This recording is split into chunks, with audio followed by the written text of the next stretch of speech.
What up, survivors? Welcome to D180, the horror movie podcast, taking you on a ride. Thanks for riding with us. I'm AJ. I'm Johnny. And I'm Brittany. And moving right along with our theme for June, Final Girl Summer.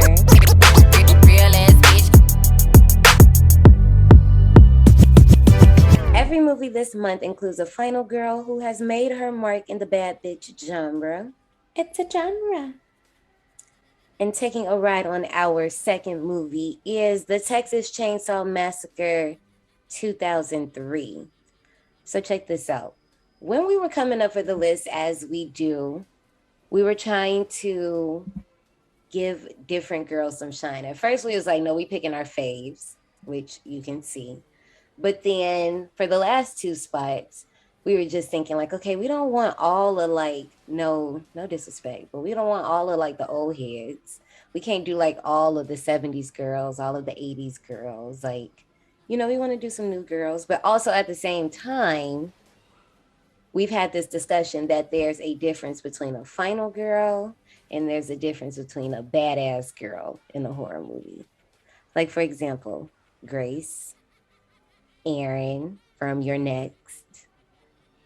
They're final girls, but they're badass final girls. Their situation is quite different from the quote unquote classic final girl. Who's Grace? From Ready or Not. Have I seen that? Wait, that's the one with the bitch in the bridal gown, right? Mm-hmm. No, I have not seen that. You just said bridal gown and don't recall anything. You know what I'm thinking of? You're Next. The one where they're all in the house? That's Erin. I love both of them. Okay, there we go. But I liked Erin. I have to watch it again so that I can fully, recall all of the things. But she was a badass from what I can remember. Aussie bitch was that bitch. This is probably where I had a point of contrition in picking my fave, because my fave ended up always being a badass girl and not a final girl. And so they had to throw, what is that called when you're like, fuck no, Brittany, chill? What did he say? Is there a name for that? Or that's just fuck no, Brittany, chill? Yeah, I don't think we got one. That's the name. You know what? They pulled a Brittany and was like, you know what? We just gonna help you out here, sis, because we just gonna let the survivors pick that one. We're gonna let them. And so the survivors over on Patreon, they just wrote lists of their favorite final girls, and Erin from the Texas Chainsaw Massacre popped up quite a few times. We was like, okay. As we know, this is a remake. The original came out in 1974, whereas that final girl is Sally. I still want to see that. I haven't seen that. What? Original?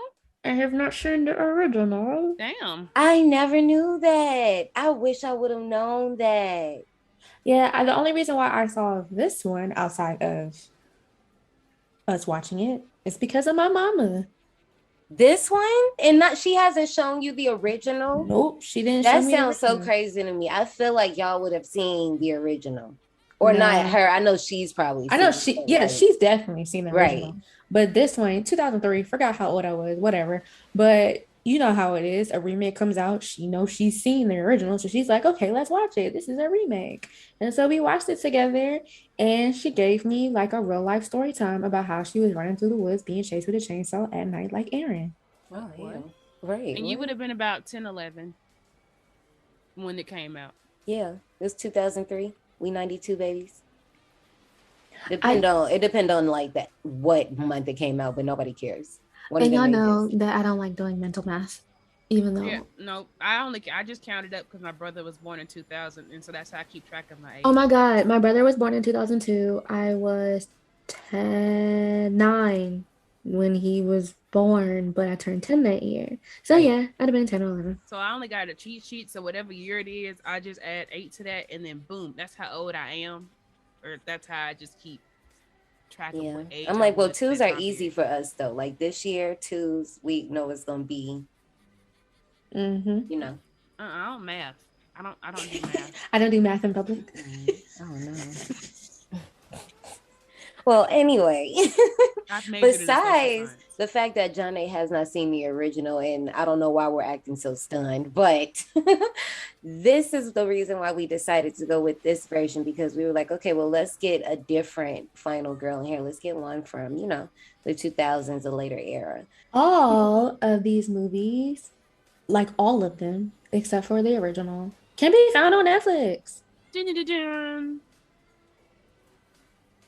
they all fucking there on Netflix.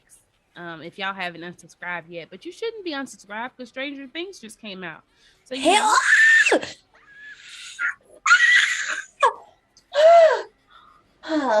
So cancel your memberships after you're done watching Stranger Things. Because honestly, ain't shit else on there. Oh my God, y'all. Oh my God. Oh my God. Oh my God. Patreon. Y'all know what's up. Y'all, we've talked. Y'all know what's up.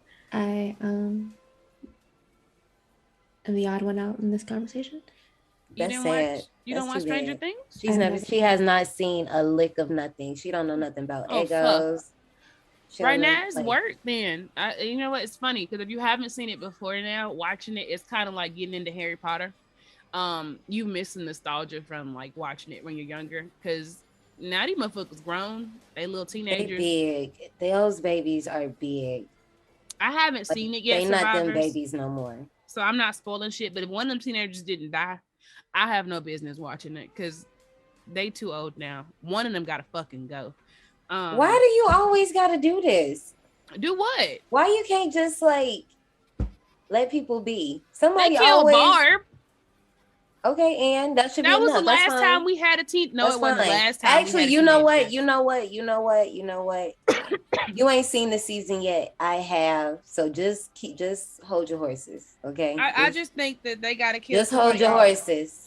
Just hold your horses, because you ain't seen nothing yet, so you don't know shit about shit you're talking about right now.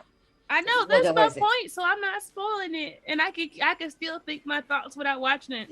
Am I gonna watch it? No, not until the second part come out, because I don't like watching shit and then stopping halfway. It irritates the fuck out of me, which is why I didn't watch Ozark until it all came out. Oh well, I don't know how you about to. Okay, go ahead. I mean, I could get spoiled. I'm still gonna watch and be surprised. Well, while she's avoiding spoilers, you can try to stay on course and get into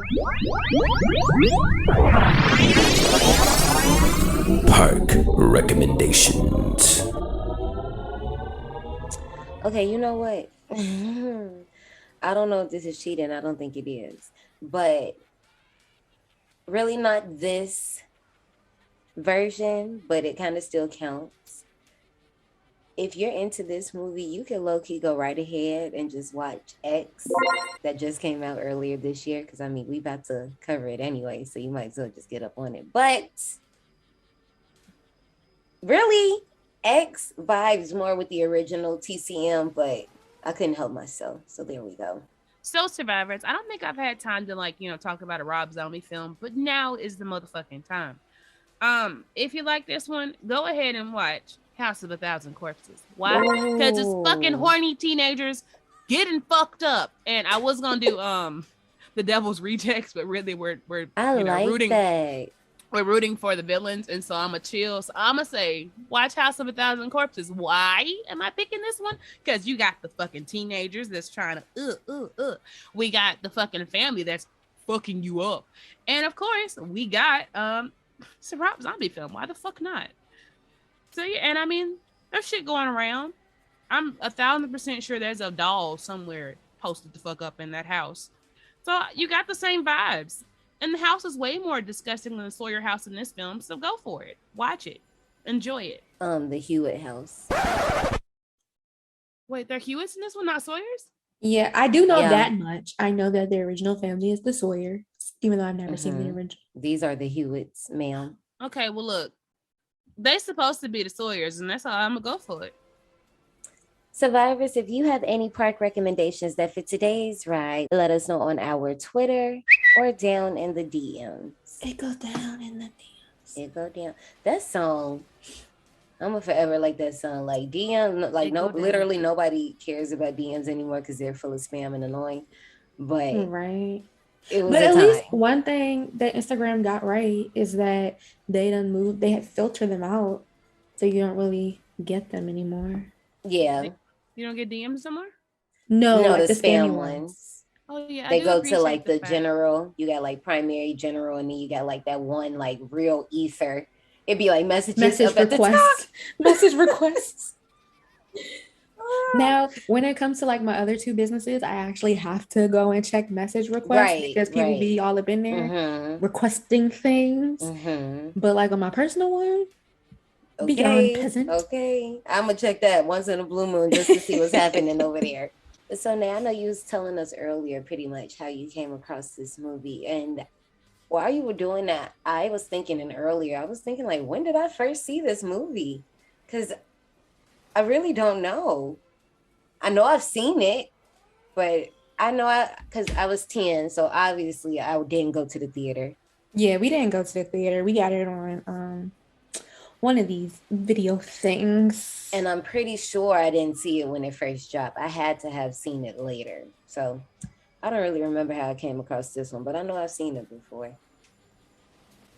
I can tell you, survivors, everybody, honestly, that I know I saw this film before I saw the original. I know this film scared me like a motherfucker when I seen it because it was just so nasty and in the South and so plausible. And of course, y'all know I'm in Mississippi. If you don't know, now you know survivors.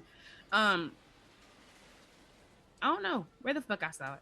Did I see it? Yes. Did I see it before the original? Yes. Was this one terrifying to me? Yes. And you know what? I was gonna say something about the original, but Donna ain't seen it, and technically it's spoiling it, so I'm gonna let it ride. Yeah, I haven't seen it. I actually want to go back and see it because apparently all the other ones are like direct sequels from. This has just as many timelines as fucking Halloween. They make their own shit up. Like in the words of CZ, if anybody watches CZ on YouTube, it is literally like a subway transit line. That's exactly. Yeah, so that's why I don't think I saw 3D with Trey Songz because I don't remember seeing the original. And I didn't see what was the other one? When did that come out? I remember the beginnings one. I seen the thing called The Beginnings. I'm not saying that I've seen the movie, but I've seen the title. And then I wanted to watch the one that came out on Netflix, which my dad said sucked. But we got a Patreon episode on that. Okay, so here we go. So the timelines are like this. The original timeline, you got the Texas Chainsaw Massacre in 1974. And then wasn't there a sequel? Then you have the Texas Chainsaw Massacre 2, and that's when you meet the family, you know, Chop Top and all of that, and the radio station, all that shit.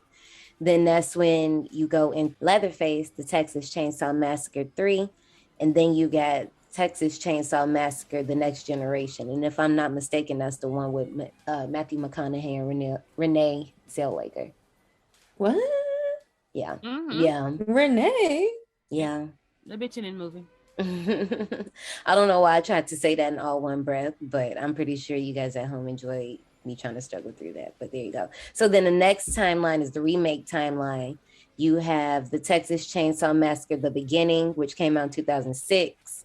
And then the movie we're talking about today, the Texas Chainsaw Massacre 2003. So the one in 2006, obviously, a prequel, right? Then the reboot timeline was Leatherface, that was 2017.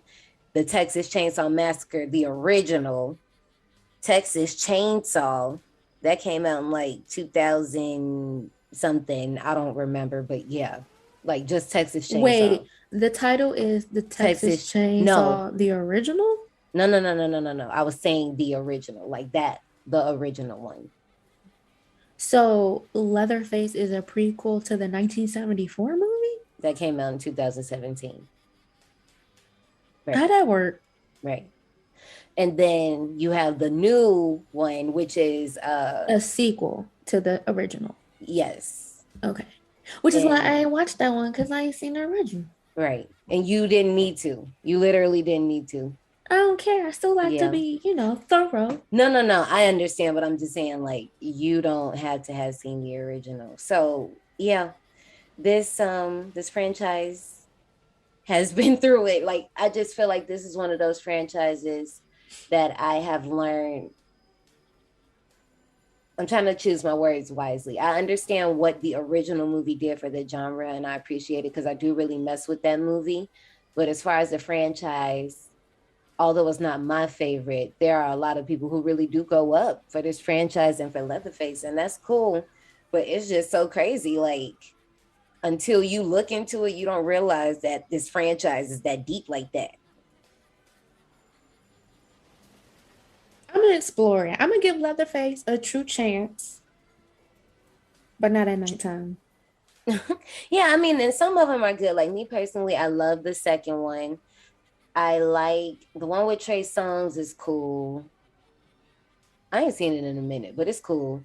I haven't seen Leatherface. I don't know about that. And I know I seen another one. We watched them all with Afro Horror, like I think quarantine summer. I think we did like a little series and watched a handful of them. But yeah, it was a cool little ditty. So before we move on, let me tell y'all about my mother, because we can't have my mom introduce me to this movie episode without me telling you about my mommy's horror story. So it was Halloween, not really Halloween, but back then DC was less developed and they had like legit haunted houses and barns and weird shit in like woods. That's how it is in Indiana. Yeah, so she went with her friends, and you know how sometimes it is in the haunted houses and you make it all the way to the end. You like, I did that shit. So she got to the end, turned around to her friends, was like, I did that shit. And her friends was just looking and they was laughing. And then she was like, well, why y'all laughing? And behind her at the top of the steps, she heard a chainsaw rev up and she turned around and the nigga was standing there with a chainsaw. So she took off flying down the steps, down through the woods. And the guy chased her literally halfway through the woods and stopped once he got like halfway to the parking lot. Final Girl 101. You do not stop once you escape the premises, okay? You keep going. You keep fucking going until you are out of fucking Dodge. And even then you keep going. Like when she said she ain't even turn around, she just booked into the car and the guy apparently stopped like halfway. Like, in Indiana, they definitely will chase you through the parking lot, but it's only like during the, like when, you know how usually, obviously, when it first opens, it's more busier. They're not doing it then because it's too many cars, too much traffic. So when it dies down a little bit and people are like kind of like exiting the park one by one, randomly somebody will get got by a character actor. That should be crazy. I don't do haunted houses. I love it. I love it. I will send them to Ashley. Like they'll come across my Facebook feed, and I'd be like, "Here, Ash, you can go to this." And I just hell yeah.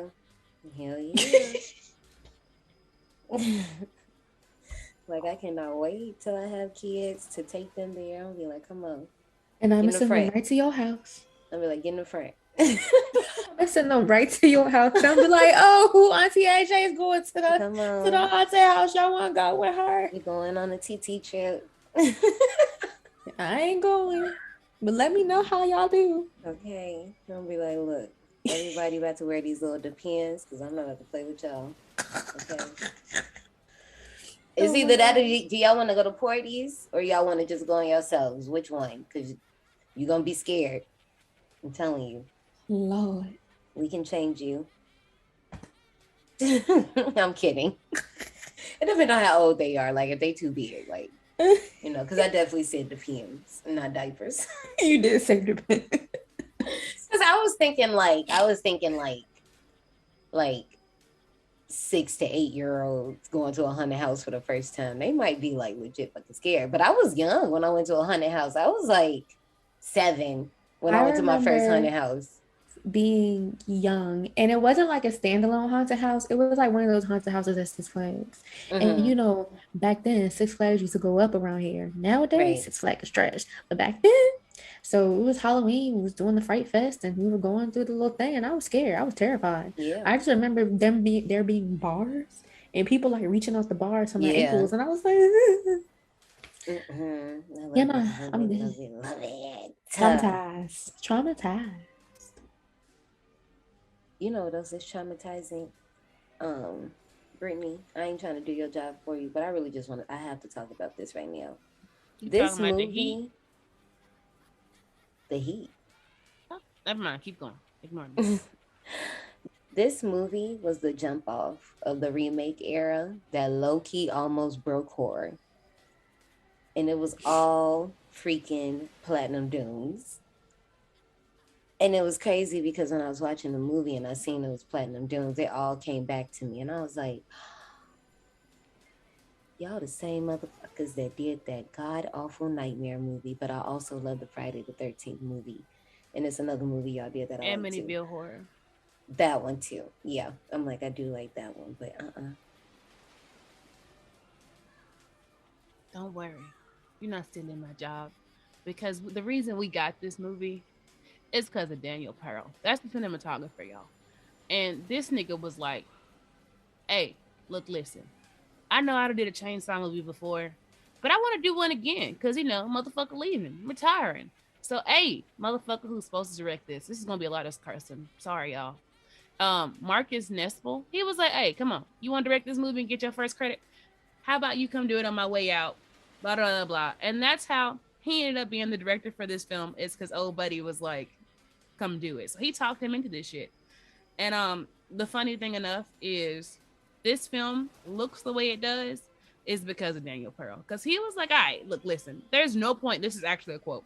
There's no point in making the exact same film with the exact same look.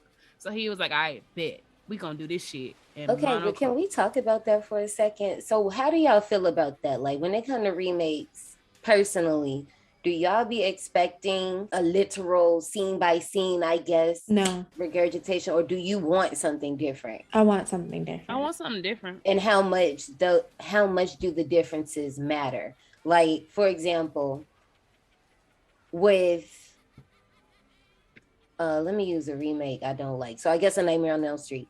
I guess my issue with that is changing the Freddy character to a full-on pedophile. Like, I know it was something in the original, but it was like one of those no, he just killed kids, but maybe it was implied. Yes, it was implied. It wasn't out on Jump up, Street. Yeah.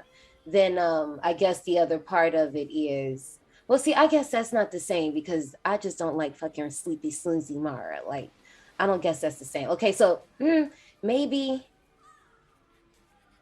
do Carrie work? Okay, yeah, I can use Carrie because I actually do like the remake, not the 2013 one, but the 2002 one. You don't even like Chloe Grace Moretz? Girl, I don't remember. I don't even remember which one is which. I know. Well, the 2002 one, that's like a sleeper one. A lot of people haven't seen that one. It was an MTV made for TV one, and it was going to spin off into a show. But wait, who was the Angela Bettis, my girl? Oh, I did like that one. And that homegirl from The Hills Have Eyes was So the one from 2013 is the blonde girl. That's Chloe. Oh yeah, with Julianne Moore. Yeah. So the 2002 one is more closely adapted to the book. Like, it's the same obvious storyline, but it's a lot of different elements in the story. Like, the Carrie character is a bit different. Sue is like mixed in that one. It's very different. Like, there are different elements and they work for the movie. But for me personally, I do want something different. But I guess there are like certain things that I'm just like, no, leave that part alone. Or I don't expect to see them redone. I don't know. I'm weird. I guess it depends on what the property is. You know what I mean? Yeah. I was gonna. Yeah. Yeah, because it's like this one. I think my only thing about this one is, it didn't have to be the same exact movie. But after doing a little research, and we'll talk about it later, there are some things I wish they would have kept that probably would have helped a little bit. And there's some things I wish they would have gave us more of to keep me into the film. This film was directed, like I was saying, by Marcus Nespel, who, got roped into doing this shit. It was produced by Michael Bay and Mike Fleiss. I hope that's how I say your goddamn name. If not, oh well. Cinematographer is gonna be Daniel Pearl, and that's who you gotta thank for that one shot on the dolly of the little hole in the head. That's because of him. That was his bright idea. I actually like that shot. Me too. So you have him to thank for all of that. And then, okay, so who we got in this film? We got the wearer of the t-shirt. And if you don't know who I'm talking about, that's Jessica Biel. Her name's Erin. We got Jonathan Tucker as Morgan. Erica. You know, pause on that. I didn't even realize that's who the fuck that was. Who? Jonathan Tucker. Really? What was he in? He's most known for the Virgin Suicides. The who? That movie with Kristen Dunst. I don't think I've seen that, but I've seen him in something else. He was in The Ruins, but I haven't seen that. Charlie's Angels? I did see him in Charlie's Angels. I remember that. I'm trying to think what other TV show. Hell, he was in American Gods. I did not know that. He's in Snowfall? And he's in Snowfall. I never watched that. But he has a very familiar face without all that hair. And I just didn't realize that that's who that was. Okay, continue. I'm sorry. It's okay. We have Erica Learhison. Y'all, I'm sick. I can't get the name out. That bitch played Pepper. We got Mike with her character, I was watching some behind the scenes stuff. So for her screen test, she was hollering so loud the police showed up because they thought like they were getting calls like that somebody's getting attacked. That was so fucking funny that somebody called the police on her.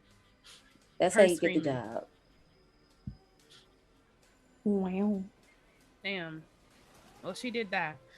We got Mike Vogel as Andy. Eric Balfour, like the fucking rings. Errol Balfour. My God. Just like those rings they made you sell in high school. He played Kemper. Y'all, he's gonna be in a movie called Jesus Hates Zombies. Huh? That's one of his projects in development, is something called Jesus Hates Zombies. Okay.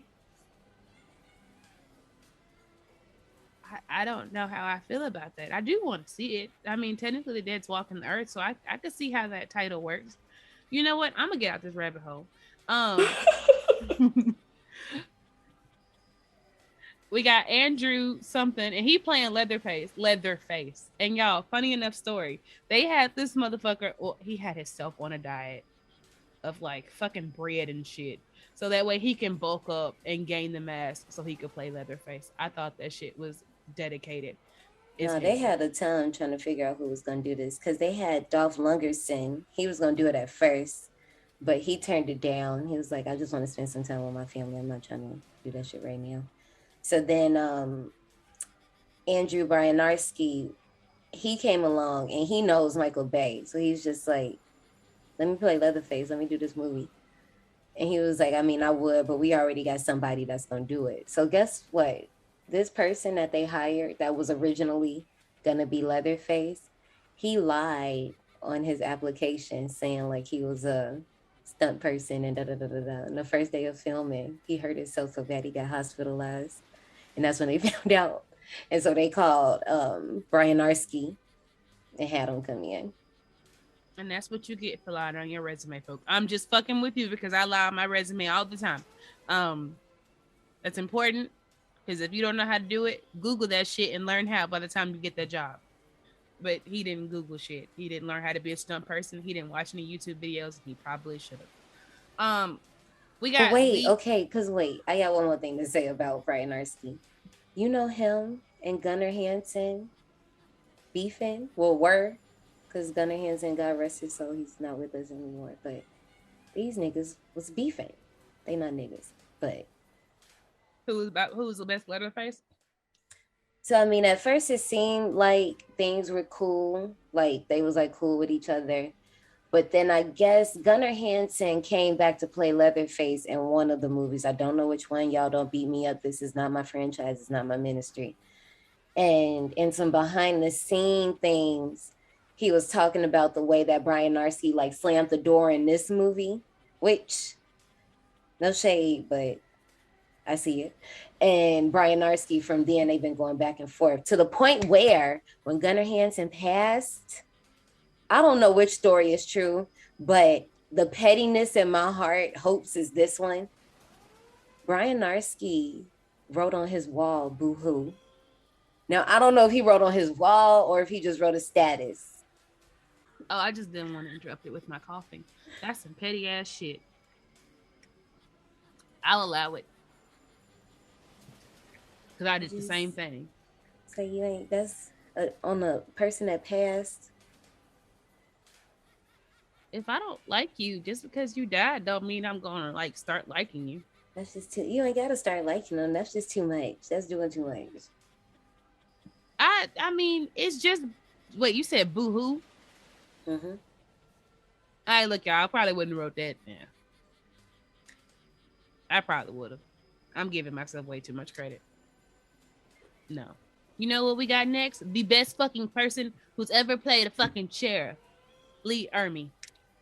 That motherfucker is the reason this movie is a success. Yeah, I did enjoy him in this one. Because let me tell you, if anybody can plastic wrap a body, like they gonna cook that bitch later, it's him. He was really good in that scene. That whole scene was for him. That's where he shined. And you know who we got next? It should be familiar to everybody because we literally just did him. Well, not like just like it was last episode, but it was a couple episodes ago. David Dorfman as Jedediah. A little fucking kid. It is his second appearance in the park. I'm like, okay. Fucking weird ass Okay, child. dropping you off. First of all, we talking about Ermey carrying the movie. It was him. Really? The unsung Actually, hero. Actually, he pissed me off. I liked his acting, but as like, you know, if you're gonna be a part of the family, be a part of the family. Don't be fucking snitching to people you don't even know because somebody tell you their name. Well, I'm not trying to spoil the movie like you already have been doing, but we'll talk about that later, talking about some family. Did you know that Kirsten Dunst, Katie Holmes, and Jessica Alba were considered to play Erin? I was seeing that. I wonder, like, what stopped it. But also, I'm like, Kirsten, I don't know if I could see you in this. I couldn't see her in it. Katie, this would be a different movie if it was Katie. One t-shirt probably wouldn't have shined through. It would have been her. So I don't know, because Katie Holmes really did shine through when she was what movie was I just watching with her in it? Mm-hmm. Don't Be Afraid of the Dark. Oh, I'm thinking of Don't Look Under the Bed. No, the Tooth Fairy movie, because she shined in that motherfucker. So I could have seen her in this one as that role, but Kristen Dunst, My Little Vampire Princess, no, I could not have. She too vicious. Well, she can play some vicious ass characters. Before we move on, I was reading that early when they were announcing that this movie was going to come back, the story was going to be told in flashback with actress Marilyn Burns, who played the original Sally. Would you know, she would come back obviously older, and this would be like recounting the events from the film.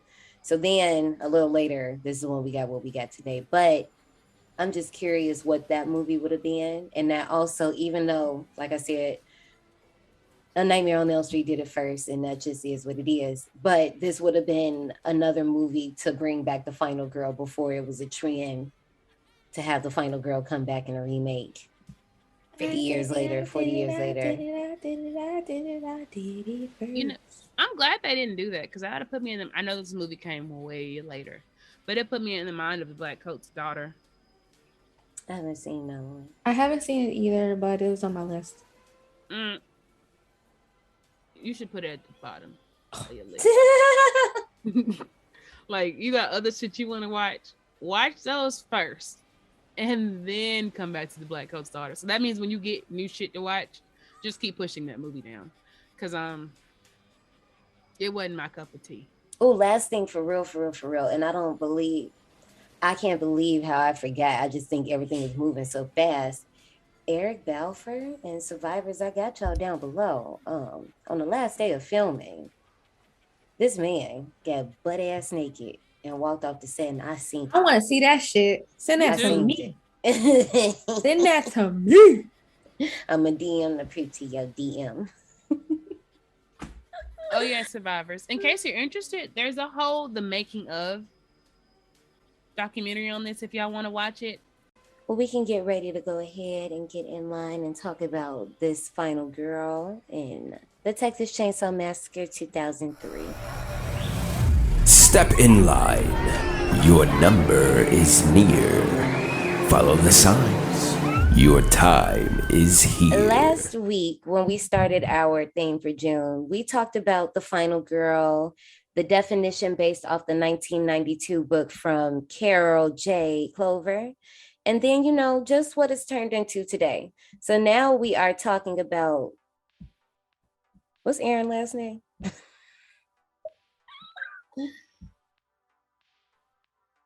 They didn't give her last name. Her name. She don't have a last name? No, her name literally just Erin. Wow. Okay. Well, Erin. All right, let's start from the original. If you weren't here with us last week, basically what we did is we made two charts. The first chart is the standard definition of a final girl based off of Carol J. Clover, like we just said. And the second one is just kind of some fun topics that we've made up ourselves just to see if they fit into that. Okay, the first one, is Erin a virgin? No. Now she ain't no goddamn virgin, because the whole little point that they cut out a storyline in the storyline, and she was supposed to be pregnant. And I hate that they cut that out. I really hate that they cut that out. I wish they would have left that in. No, they didn't keep that. That's why she was there when they was all in the car, the van, whatever. And I mean, that's fine. Like, yeah, and that's why she wasn't doing anything in Mexico. But that's also a great background point for her as a character background, because that's the reason why she cared so much about the hitchhiker not having a family behind. Mm-hmm. That's why she stole the baby. That's why she was like, oh my God, you're not his mother. That's why she cared so much. And that's why she was making like dumbass decisions. Well, not really dumbass. Never mind, dumbass decision. That's why she was making dumbass decisions. Yeah, no, it's a dumbass because when decision. you take that plot point out, like Johnny said, every decision she makes is just like, well, what the fuck, girl? Like, what the hell? But with that plot in mind, that makes everything 20 times more dramatic when you think of everything that happens in this damn movie. Like, and like I said, as far as the standard final girl, what she's quote unquote supposed to be, or is, I think that shakes the table, just like we said with Homegirl in another movie that we're not gonna talk about. But yeah, if y'all know who I'm talking about, I keep bringing it up, y'all know. But next thing's next. Oh wait, one more thing on this. She was supposed to have this last name, but they didn't do it, which is something I forgot. Her last name was supposed to be the same as Sally's, but they ditched that. Hardesty. So Erin Hardesty. They ditched that, so that's why she's only known as Erin. Well, speaking of her name, is this a unisex name? Obviously, yes. It's just a different spelling, but that still counts. Is Erin a brunette? Nah, it's definitely. And it's like, I mentioned this, but okay, that's a different category. It's a different category. Does she know the killer? No. So on the standard final girl scale, she has 3 no's and 1 yes. Last week, Jamie had 1 yes, 2 no's, and a maybe. So we'll see as the month keep going on. But let's move on to this next little bracket down here. The final girl era. This movie is supposed to be set in the 70s. So do we still put her? But we can't put her in the first generation final girl. I don't know. That don't feel right to me. What do you guys think? Because this is 2003, like in real life. But I can't call her a first generation final girl. I feel like that's disrespectful. That's disrespectful. Timeline wise, yes, but so our timeline. How about we call her? We'll call this type of final girl Generation R for Generation Remake. That's what we'll do.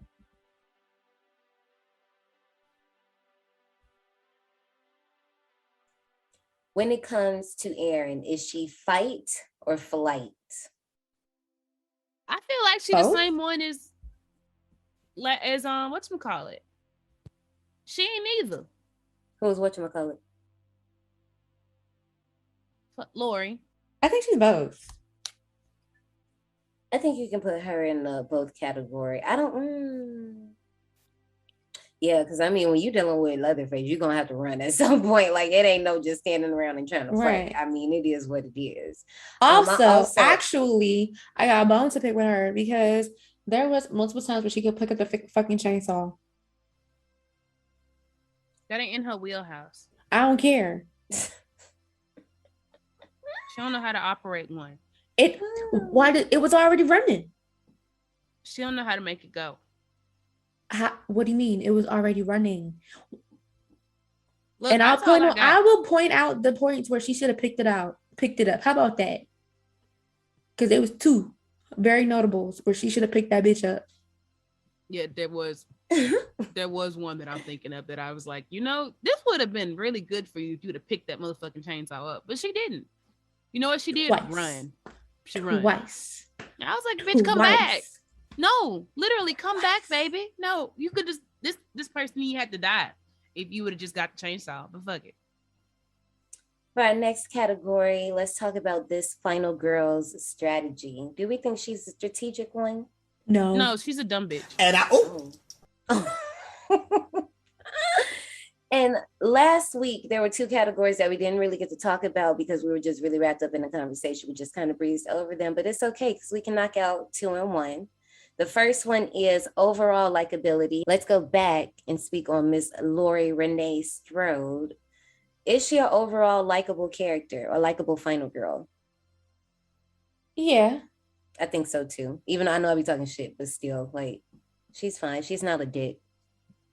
I didn't like her, but I mean, she's not a dick. And now moving on to just Erin. No. I know, because first of all, honey, you would never in your life throw my joint out the window. The way I've been watching Bad Girls Club, honey. Y'all couldn't have been friends. Is that what you're telling me? Just because she threw it out the window as you were driving down the road? Like, she's like, oops. I would have smacked. I don't even smoke. I would have been like, oops. I'd have smacked the fuck out that bitch for somebody else. I'd be like, how the fuck you gonna throw some good weed out the window? Girl, I would have flipped that cowboy hat on her face and then just start beating it in. No, honey. Fuck you and your baby daddy. Because that's what the fuck about to happen. Moving on to our final category for our final girls, and we do have to go back to Miss Lori Renee. Fashion. I liked Lori's fashions. They were very chill, but that one chambray blue top with the blue jeans, kind of like high waist, and she had like the first 2 unbuttoned, so you can see a little cleavage, but not too much. It was cute. I liked her fashion. It wasn't hateable. I gotta agree. It was okay. It was okay. It was modest. It was very modest. It wasn't like over the top, but for her, it was cute. Because I mean, when we first see her, she has like the long skirt on. I know we talked about it in the episode, but we didn't like talk about it in the categories. But just very modest for a final girl. So we'll just say very modest. But the reason I remembered to add this category is because Miss Erin, I'm not going to hold you. Miss Erin is the reason why final girl tank top is a thing. I have mine on right now and it's actually see-through, but the girls can't see through it on the call right now. But yeah, this is the look. You need a white tank top, some blue jeans. They can be blue jean shorts. They can be blue jean pants. You just need some blue jeans of some sort. The shoes don't matter. It just matter what era you in, whatever fit the vibe at the time. Just don't be like some of these girls. I'm not gonna name drop because I don't want to ruin no movies and be in heels. Just don't get caught up.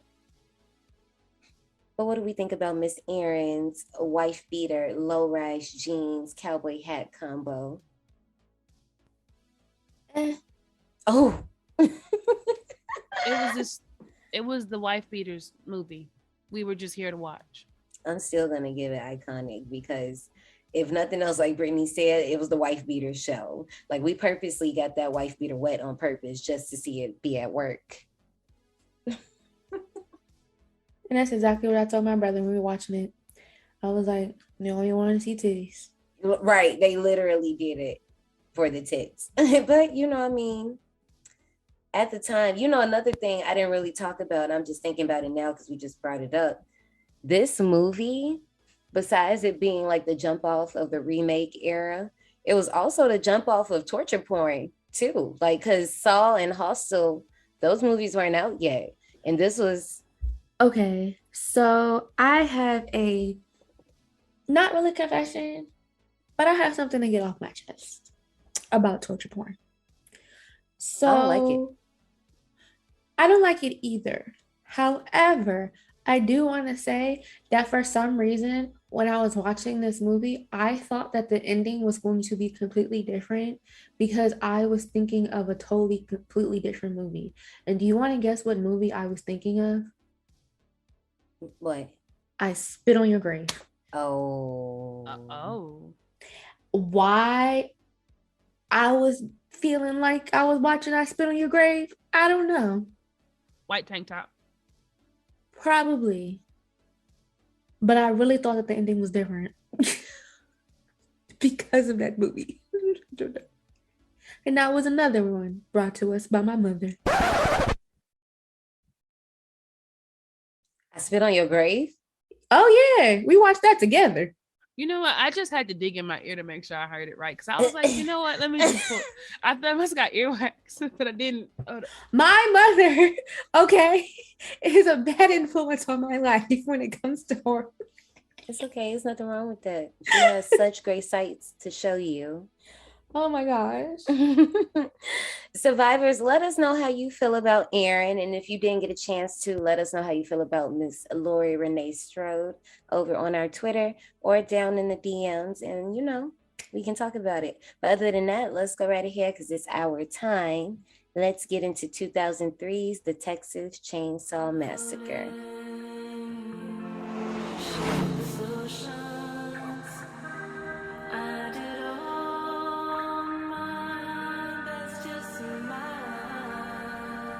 Tell me how much you love me. How much? That much. That much? This much. That much.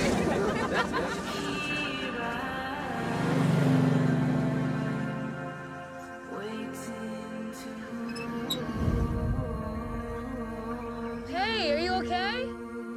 They're all dead.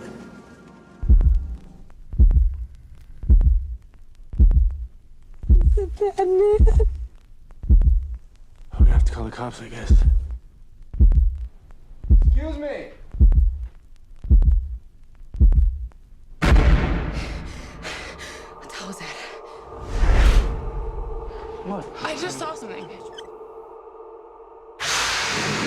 right, that's it. If somebody's out there, just come on out. What is that? The hitchhiker. What were they all doing here? What the hell are you doing in my house? You're all gonna die.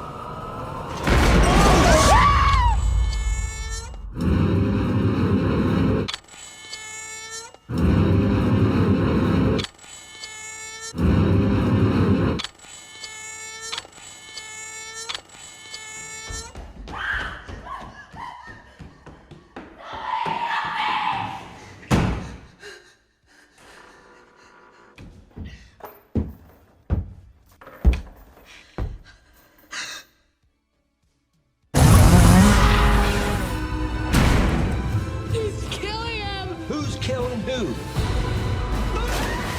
What's wrong with you people? Oh, my.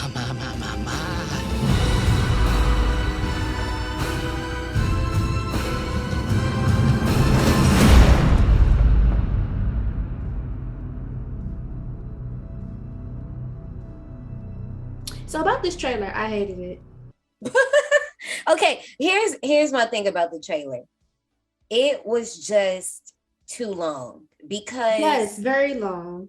it was a point that I thought that the trailer was gonna stop and it didn't stop. It just kept going. Yeah. And I'm like, if they just had stopped when the camera flashes was going off and just stopped it right there, that would have been fine. Like that would have been perfect. I was intrigued. I was like, oh, this kind of look kind of, you know, because obviously I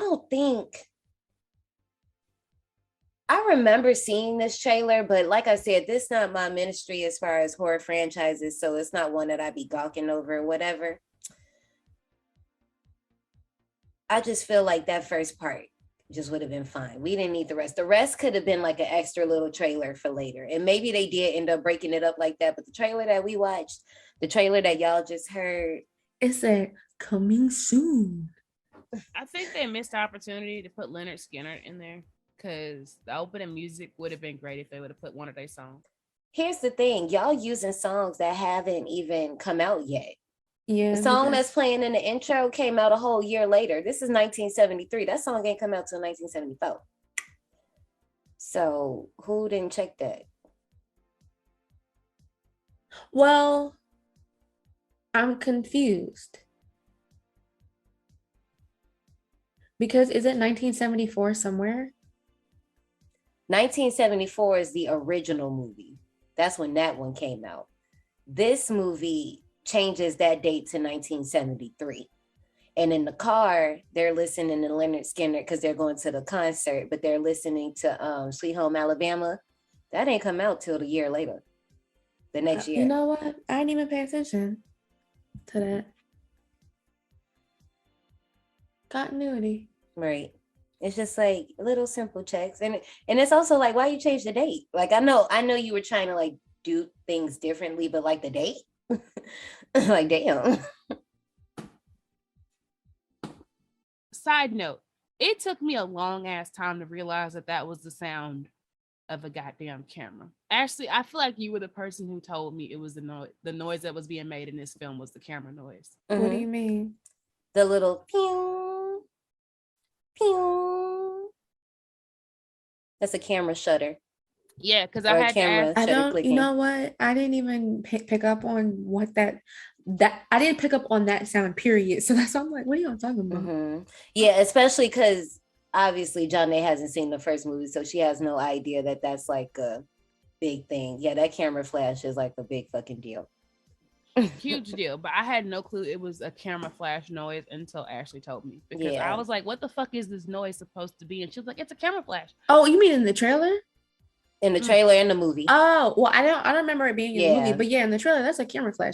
You never seen the movies with the old school cameras when it goes off. I've heard them make the noise. I think the way it was pulling in the middle when it goes. Because this one is different. Like this one is when you hear it, you know it's Leatherface. You like, oh shit. Like that's basically like his key ma. Or his like Freddy's little pew, pew, like that. I wish they'd actually like use it in the movie. I know they use it for the flashback sequences, the flash forward, whatever the fuck you want to call them. But if it was actually like a little Easter egg, they put smack dab in the middle of the movie, if somebody was taking a picture of somebody else and then it was there, and you could be like, aha, that's what the fuck it is. That's my little tidbit for the day. So, this film opens up with some nice ass archive footage talking about if the kids would have been older, had a chance to get older. And I was like, damn, what the fuck's happening? All you see is dead ass bodies. Like, they go in the basement and they see a bunch of shit. They see fingernail scratches, blood, hair. I actually don't think this is one of the cleaner houses that they have. Because it was in the basement, but in the house, there wasn't shit. What do you mean? You know how normally, I know this ain't your jam of movies, but the Sawyer Hewitt house is typically in like some filthy ass damn status where there's like human remains. Like I think in the first one, there's actually a. Well, yeah, that's what we were mentioning earlier by saying like they didn't want this to be the same exact movie. So even with the house itself, they were like, we're not going to make it the same type of thing because one is not going to look like that at all. And two, why would we even do that? But I don't think we mentioned earlier that this whole entire scene is narrated by John Larroquette, and he actually did the first one. I just think that's cool. A lot of people came back for this one, even though it turned out the way it did. And I'm not saying that to be away, but it's still nice. It was really nice. They used the same voice. Beautiful gown. What is that from? You don't know what that's from? I'm not going to do this with y'all. Okay, so we're going to go back into the past before they came there with all of their fucking pictures in the basement. Says no one wants to tell me what that's from. It's was it Patty? No, was it Aretha? Aretha Franklin, when she was asked in an interview about Taylor Swift, and she said gowns, beautiful gowns. They asked her about different like singers, and she was talking about how she liked them, and she basically was telling us that Taylor Swift liked shit. Yeah, she just liked her gowns. It was the shade of it all. Yeah, I don't keep up with that. I'm sorry. Yeah, this was like some years ago. Yeah. So we back in 1973, and we're all on a little trip together. Why? Because we're picking up fucking hitchhikers and going to a Leonard Skinner concert, and we're all just having a good old fucking time. We're in Texas, and just shooting the shit. So we got, who the fuck is it? Erin, Kemper, Morgan, Andy, and Pepper. All doing various shit in the backseat, making out. Somebody's being angelic and not smoking the weed, and accidentally just tosses that shit out the window where she would have got popped. And while they're just going ahead, and like I've mentioned, they've already picked up another fucking hitchhiker, and they're going down the road, they see another hitchhiker who looks really fucking disheveled. And they decide they're gonna pick her ass up. I don't know why they did this, but they did this. And they picked her up, and she is distraught as fuck, y'all. She don't know what the fuck to do. She keep talking about this badass man. And when they decide to turn around and go get her some help, she just freaks the fuck out and tells them all they're all gonna die. And then this message is from Brittany. Trigger warning. And she shoots herself in the head. I would have just left her where we found her. After she shot herself or before? Before. I wouldn't have picked her Yeah, up. that just would have been one of them things. We just drove past. I would have sent my prayers and just been like, it is what it is. Even though unknowingly we're driving towards the danger. But if we wouldn't know, we would have drove past anyway. But, right. I mean, they were already picking up hitchhikers. So it makes sense for them to pick it up. Because when I first watched this movie, it didn't dawn on me that the bitch in the backseat there, she was a hitchhiker too. And they even mentioned later on that they're not going to pick up any more hitchhikers after this. And I was like, what the fuck? Why would you pick up a hitchhiker? Why would you do this? I mean, that's what they was doing. That was in the 70s. Yeah, that's what they did. It wasn't until like maybe the mid 80s where that shit got bad and people stopped doing that. Some people still do it, but even in that case, that can go left. You don't know who you get in the car with. Like, you know, like, no. The 70s was such a free time where they just... Clearly. That's why they mentioned the STD rates. Okay, that's why we be having all these cold foul cases now. Hey, sometimes you need a buzzkill friend to put you back on the right track. What track? They were just in the backseat making out. I just don't think he should have brought up the STD rate. He was third wheeling, fifth wheeling. Really, here's the thing. Right. Here's the thing. When you think about Morgan's character, and for the sake of Janae, I know I'm going to be talking about the original, and I know she hasn't seen it, so she might be a little lost. That's fine. She's okay. But when you think about these characters, Morgan, first of all, they was going on a trip. They was going to Mexico. They had to do a little business, right? So he's thinking that he just going with two of his friends and one of their girlfriends. We go there. Y'all done picked up a hitchhiker. So now it's two couples and just me. Of course, I'm about to be better. We don't have no cell phones. I don't have no type of source of entertainment. Like, you know what I'm saying? I'm too stoned for this. Okay. And then I really can't just get stoned out of my mind because I'm supposed to act like we ain't got this in the first place, even though I did spill the beans. But also, speaking of too stoned, they had 2 fucking pounds of weed in the van with them in a piñata that they threw out. And why? Like, I want to throw that out. I would have just like hid it under a tree. I don't think anybody would have searched the piñata. Like, maybe when you got out the car. Well, I guess if they get out the car, they can't like touch the shit in the car because it's like evidence and stuff. Yeah, we just would have had to drop it somewhere. I'll be back. Come back and get it. I'm not throwing it. No. Even the cow called them stupid. Like you know, Absolutely. you making dumb decisions when the next shot you have after throwing a pinata out into a forest, not a forest, into a field, is a cow going moo. Like it's looking at you like, what the fuck?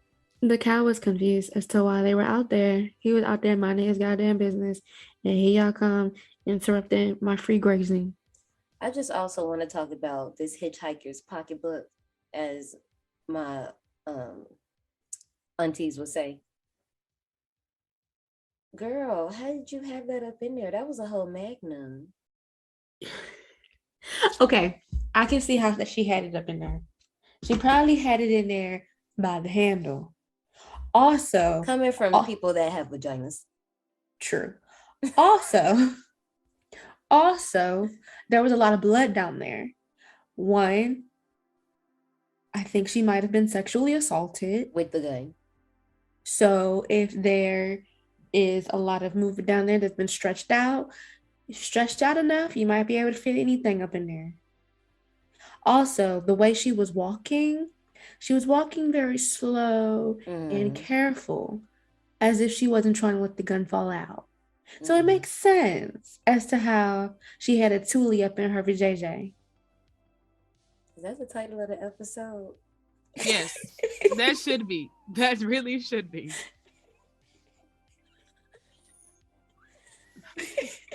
That a whole 357 just up there chilling.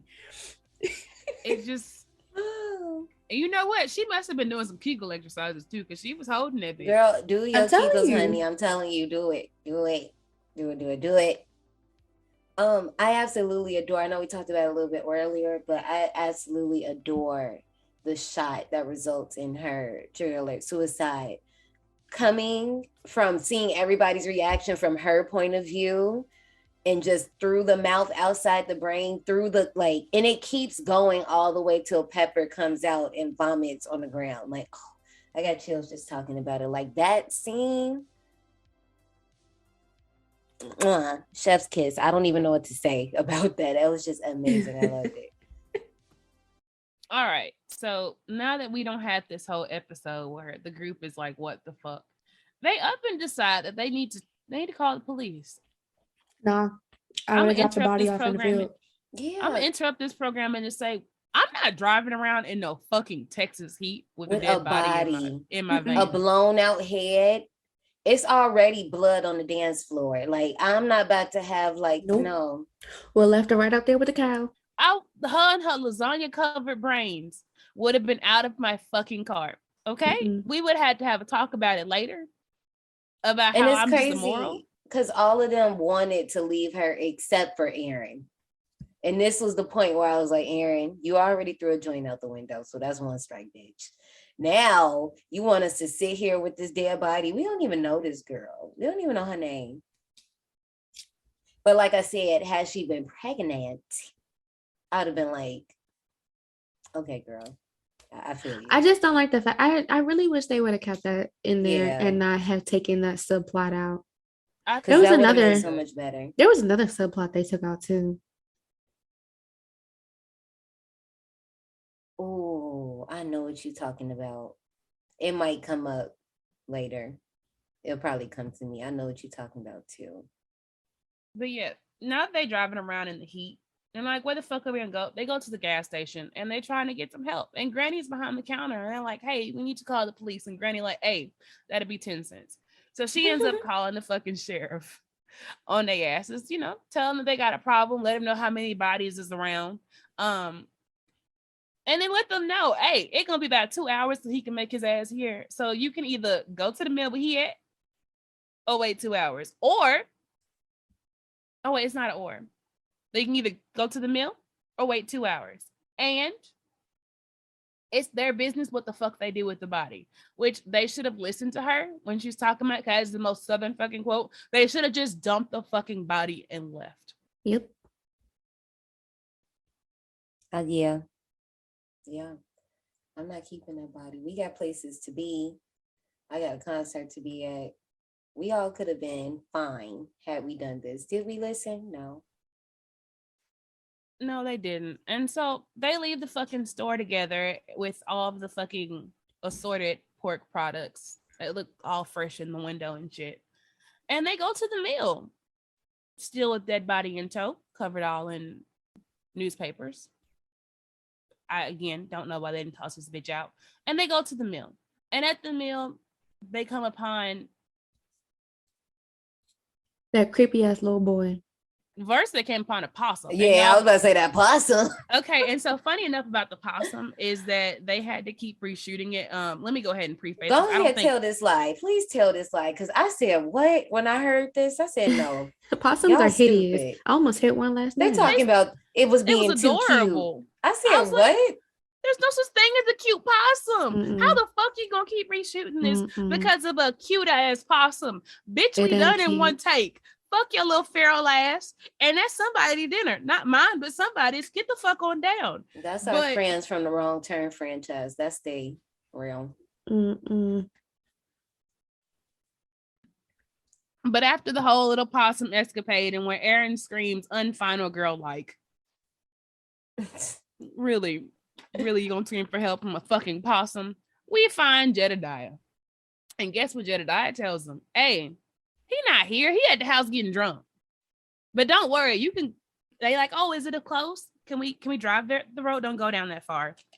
But y'all can walk. It's a short ass walk. Time out. Pause. This is the moment.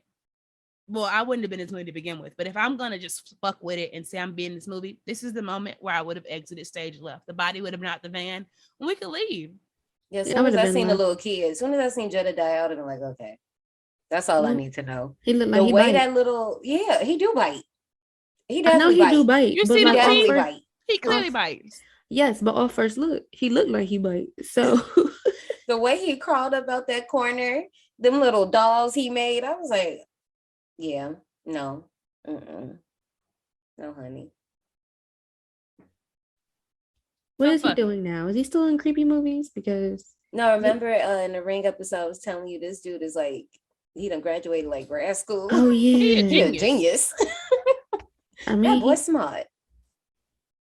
He looked like it. You know, sometimes smart people be really creepy. I gotta tell you about my time working for an organization where they was hella smart and hella creepy. It's a likely pair. I really want to hear this story, but Erin and Kemper, they're like, I bet. So since this is a short walk, them two take it upon themselves to walk through the woods and everything to get to the house. And then we get that little kind of a reshot of the iconic shot of Miss Mama's walking to the house. Hold up, because here's my thing. I be hearing people talk about Jessica Biel's ass looks so big. It looks so good in that scene. I said, huh? What ass? So you gotta remember that our definition of big booty and other people's definition of nice ass is vastly different. Yes. Well, not anymore. Like now they was talking about, they was like, but don't. I was like, no. Actually, still our definitions are not really the same because them same people who filled up their booty cheeks are the same people who are removing their booty cheeks because they want to be skinny again. Thigh gaps are back in. Wait, they're back in? Never mind. They coming. Damn. I'll never be a part of the trend. I'm just your own trend. Okay. But fuck it. You know what's on trend? Getting to this motherfucking house where Erin, you know, she's allowed by in the house by the owner. I have no clue why that tongue tied me. By an old ass man with a creepy ass feral looking dog. That is the best way I can explain him. What kind of dog was that? I was looking at it. It's a mutt. I don't know. A mutt. That's clearly a mutt. He's in his wheelchair. He's an amputee. And he go in the house with her. You know what, Kemper? You stay outside and Erin can come in the house. I'll dial the phone for her. No. BJ would never. Right. Okay. If we got stranded, we went to somebody's house and they said she could come inside, you stay out here, I'm about to go in with her. BJ would be like, yeah, nah, come on, AJ, no, come yeah, nah.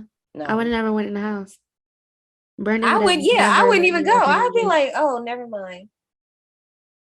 You don't know who up in that house. Never. First of all, the house scene was, I don't know, Erin too fucking friendly, okay? Because this motherfucker, she get done off the phone and hang up talking about it's gonna be 30 minutes for them to get to the meal. Right.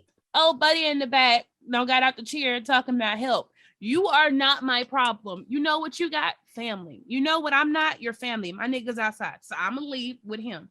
So she ends up going in the bathroom to help him. And that shit was so disgusting. It was so disgusting.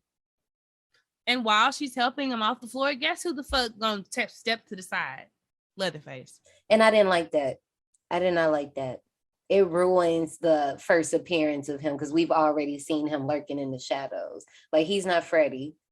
He's not Michael. Like, the shadow lurking, that's not for Leatherface. It will always be for my boo, my nigga Michael. But while we got the first look of him, or of his shadow, we get to cut back to the van with Scooby-Doo and crew. They all there. My point that I have to say, they called that baby a fucking mutant, and this ain't The Hills Have Eyes. All right, this is the wrong fucking movie. He's just an incest baby, not a mutant. Keep it together. And the sheriff pulled the fuck up. And y'all, does that make it even better? No. But he's not a mutant. Words matter, okay? Words hurt. And the sheriff pulled up. Y'all, I don't think it's been 30 minutes since they don't have to talk, but this is where the fuck we're at now. Because the sheriff gets there and he's like, all right, you know what I can guess? The body's in the van. No fucking duh. No shit, Sherlock. And we have the whole fucking best moment, but most disgusting moment when he takes the body and he makes them wrap it in plastic wrap. One thing that I can say is that Pepper was right. This ain't right. Of course it's not right. That is not how you handle a dead body at a crime scene. Listen, no gloves, no securing the parent. Like, everybody been touching everything. And then not only that, his commentary about cop and Fields when he would wrap up bodies since he was a little teenager. Right. That wasn't a red flag. First of all, he did cop a feel on the body while he was talking about copping a feel on the body. And then everything he did was dancing hand in hand with necrophilia. He even joked about the fact that they probably was dabbling in necrophilia while Right. she wet down there. She's wet down there because she was bloody down there. And also, a body expels fluids the longer it's dead. Like, what? But that's not what we get. And he ended up getting them to throw her ass in the trunk while wrapped up in the heat. Y'all, this is... Get that body out my back. See, what the fuck is wrong with you? I love that line.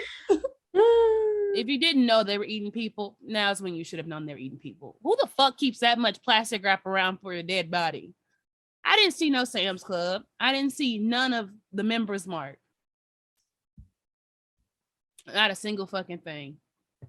All right, so cut back to Erin, and she's in the house looking for Kemper, but she can't find him because he's dead. Because while she's in there helping old man off the floor, he's getting busted in the head with a sledgehammer by Leatherface. Which, once again, I did like how the blood splattered on the cartoon, and the cartoon was like, but other than that, it just I like that too. That was laugh. So Erin ends up going outside looking for Kemper, and she's still calling his name, and she can't fucking find him. But she ends up back at the van with all of the other Scooby-Doo and crew with no fucking clue where her nigga is. I'm sorry, you just keep saying Scooby-Doo and crew, and that just reminds me of the fact that my brother told me that they're supposed to be making like a Scooby-Doo horror thing. That's what everybody calls it. Is it because of the van? Maybe. But that's literally what everybody calls this one. We just don't have a dog. I mean, according to them, the incest baby is the dog. Could be. I mean, he swatted his ass with a whole fucking stick. That is rude. It's not according to me. It's according to how they treated him. He was sweet. Rude. All y'all should be ashamed of yourselves. Even though he's creepy and bites, he is still a child. That sound, you know what? I'm gonna let that go. Was But that she a don't made it back. firework, or was that a... Girl, I don't know. We're gonna find out in a minute. Wait, does what work? John, they heard a sound in my background. I don't know if it was a gunshot or a firework. We gonna find out. We hear some Wait, they sirens. shooting? Probably. We don't know. Who knows? It happens. But Andy and Erin decide to head back to the house because they still ain't fucking found Kemper. And so Erin, being the Captain Save-A-Ho that she is gonna distract Monty while Andy go inside the house. But I don't know why they thought this was a good idea. A person knows when someone's in their house, and they also know when they're being distracted. It wasn't a good idea because now it's time for Leatherface to come the fuck out because he gets caught by his family member and he fucks up Andy, cuts off his whole fucking leg while he was running through the backyard. Can we? Yeah, you're not just about to breeze through that scene like you just did. This whole curtain, yeah, I'm like, girl, okay, like no, this whole curtain scene. I was just like, okay, like we've seen, obviously, like the last movie we did, Halloween, we seen Mike doing his things in the curtains. And the TV mini-sode 1990, we had that little curtain scene with the little girl. This one, I was just like, hey, yo, this feel like some haunted house shit for real, because I wouldn't know, I would be pissing on myself. And when it finally cut, yeah, straight through. Oof. But I also feel like, okay, and I'm not no scientist. I'm not, I'm not a smart person. Wouldn't those linens had like fucked up that chainsaw? He might sharpen his blades, guys stay up on. But I'm saying like once it gets into the motor, like if it had to like caught it in like, you know what I'm saying? Possibly. But like, I not think the blade Leatherface itself. Might be an expert at what he does. So he know how to maneuver. I don't know. I can't tell because I don't think sheets fuck up chainsaws. Like, no, she's talking about the motor. So like, yes, the chainsaw part. I'm going with what she's saying. I think it'll still cut through it. I don't think it'll. But I'm saying snagged. it won't get she's saying like the motor, not the blade. Not the blades. No, I said I don't think it'll get snagged. That's what I was going with what y'all saying. Because sheets aren't as ropey as like vines or some shit. It might have got caught on the line, if anything, and that would have snatched up the motor, but not the sheet. Which actually should have happened because the clothesline is metal, so it should have got it. But anyways, we get a nice ass sunsetting shot. And we get back to the van with everybody else because Erin is all fucked up. All upset. I mean, she done been through some distraught ass shit. But guess who the fuck shows up? The sheriff again. And he gives them the hardest fucking time. Also one of his best shots. Where he don't find marijuana and a whole bunch of other shit. And he make them get out the van. And he has this whole little fucking scene where he gives Morgan the gun that he took from the hitchhiker and asks her to reenact trigger warning. The scene where the hitchhiker shot herself in the head. In real life, this dude was throwing up on this prop gun and they was using it in the movie too. Like Sheriff Hoyt know he wrong. Like, oh my God, he a different type of sick. So when you look at the scene and you see like when he's wiping his mouth, that was where he was having him stick it in his mouth so much that he was throwing up from it. That has to be traumatizing, but that's also dedication to the scene. Dedication. And so Morgan, who's going through all of this shit, is scared and just really don't know. I mean, I would be scared too, so this makes sense. But she tries to shoot the sheriff, but it didn't work out. He had already took the bullets out of this bitch. I shot the sheriff, but I didn't shoot the deputy. I'm sorry. There's so many songs.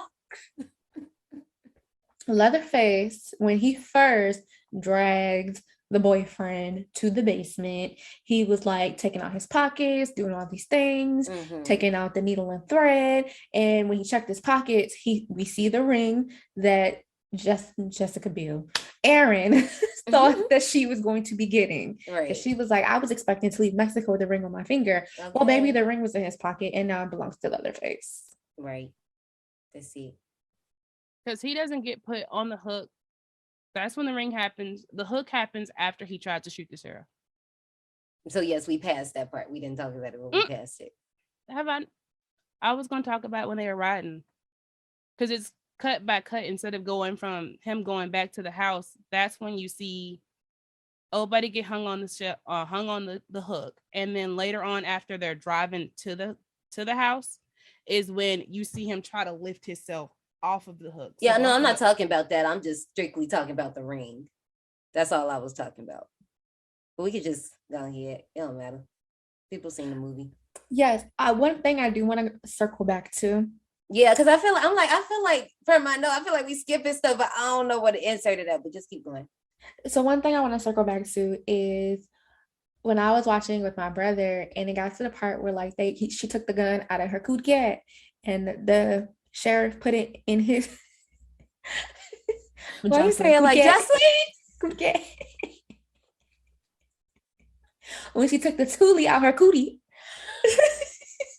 So when she took it out her vagina, and the sheriff took it and put it in his holster, I'm like, yep. Where'd you get this from? Right. Because it was his. That right there should have told y'all niggas. I told y'all niggas. I told y'all. That should have told them that he wasn't right. Okay, I'm done. So the sheriff takes Morgan to the house because, he done fucked up, and he leaves both the girls in the van. But while they're in the van, old buddy over there fighting his fucking life on the hook, because we haven't seen it yet, but Leatherface took his one-legged ass off the ground and hooked his ass up, which is a very painful fucking shot to watch it happen. And then what's even more painful is watching himself try to pull, because I don't have the upper body strength for it, but try to pull himself off of the hook and realize that shit is not working out. Back down. Oof. It's like every time he slipped and the hook just goes. Yes. And see, the thing about this, in the original, the magic about it is it makes you think you've seen a lot more than you did. In this one, oh no, you see it. We saw it go in. We seen it. One thing I can say though, is with having a hurt back and trying to lift myself up with my arms, I realized that I don't have upper body strength, so I know that he was struggling. Listen, you first of all, you already gritty, grimy. You probably sweaty as fuck. That's a metal chain. And then that's dead. Like you lifting up your whole body. Niggas be heavy. On top of a slippery piano. With Why one leg. Bleeding. And then, exactly. That's why the piano's slippery, because it's bloody. When he bloody grabbed that handful of salt and slapped it on that stump, I winced so hard.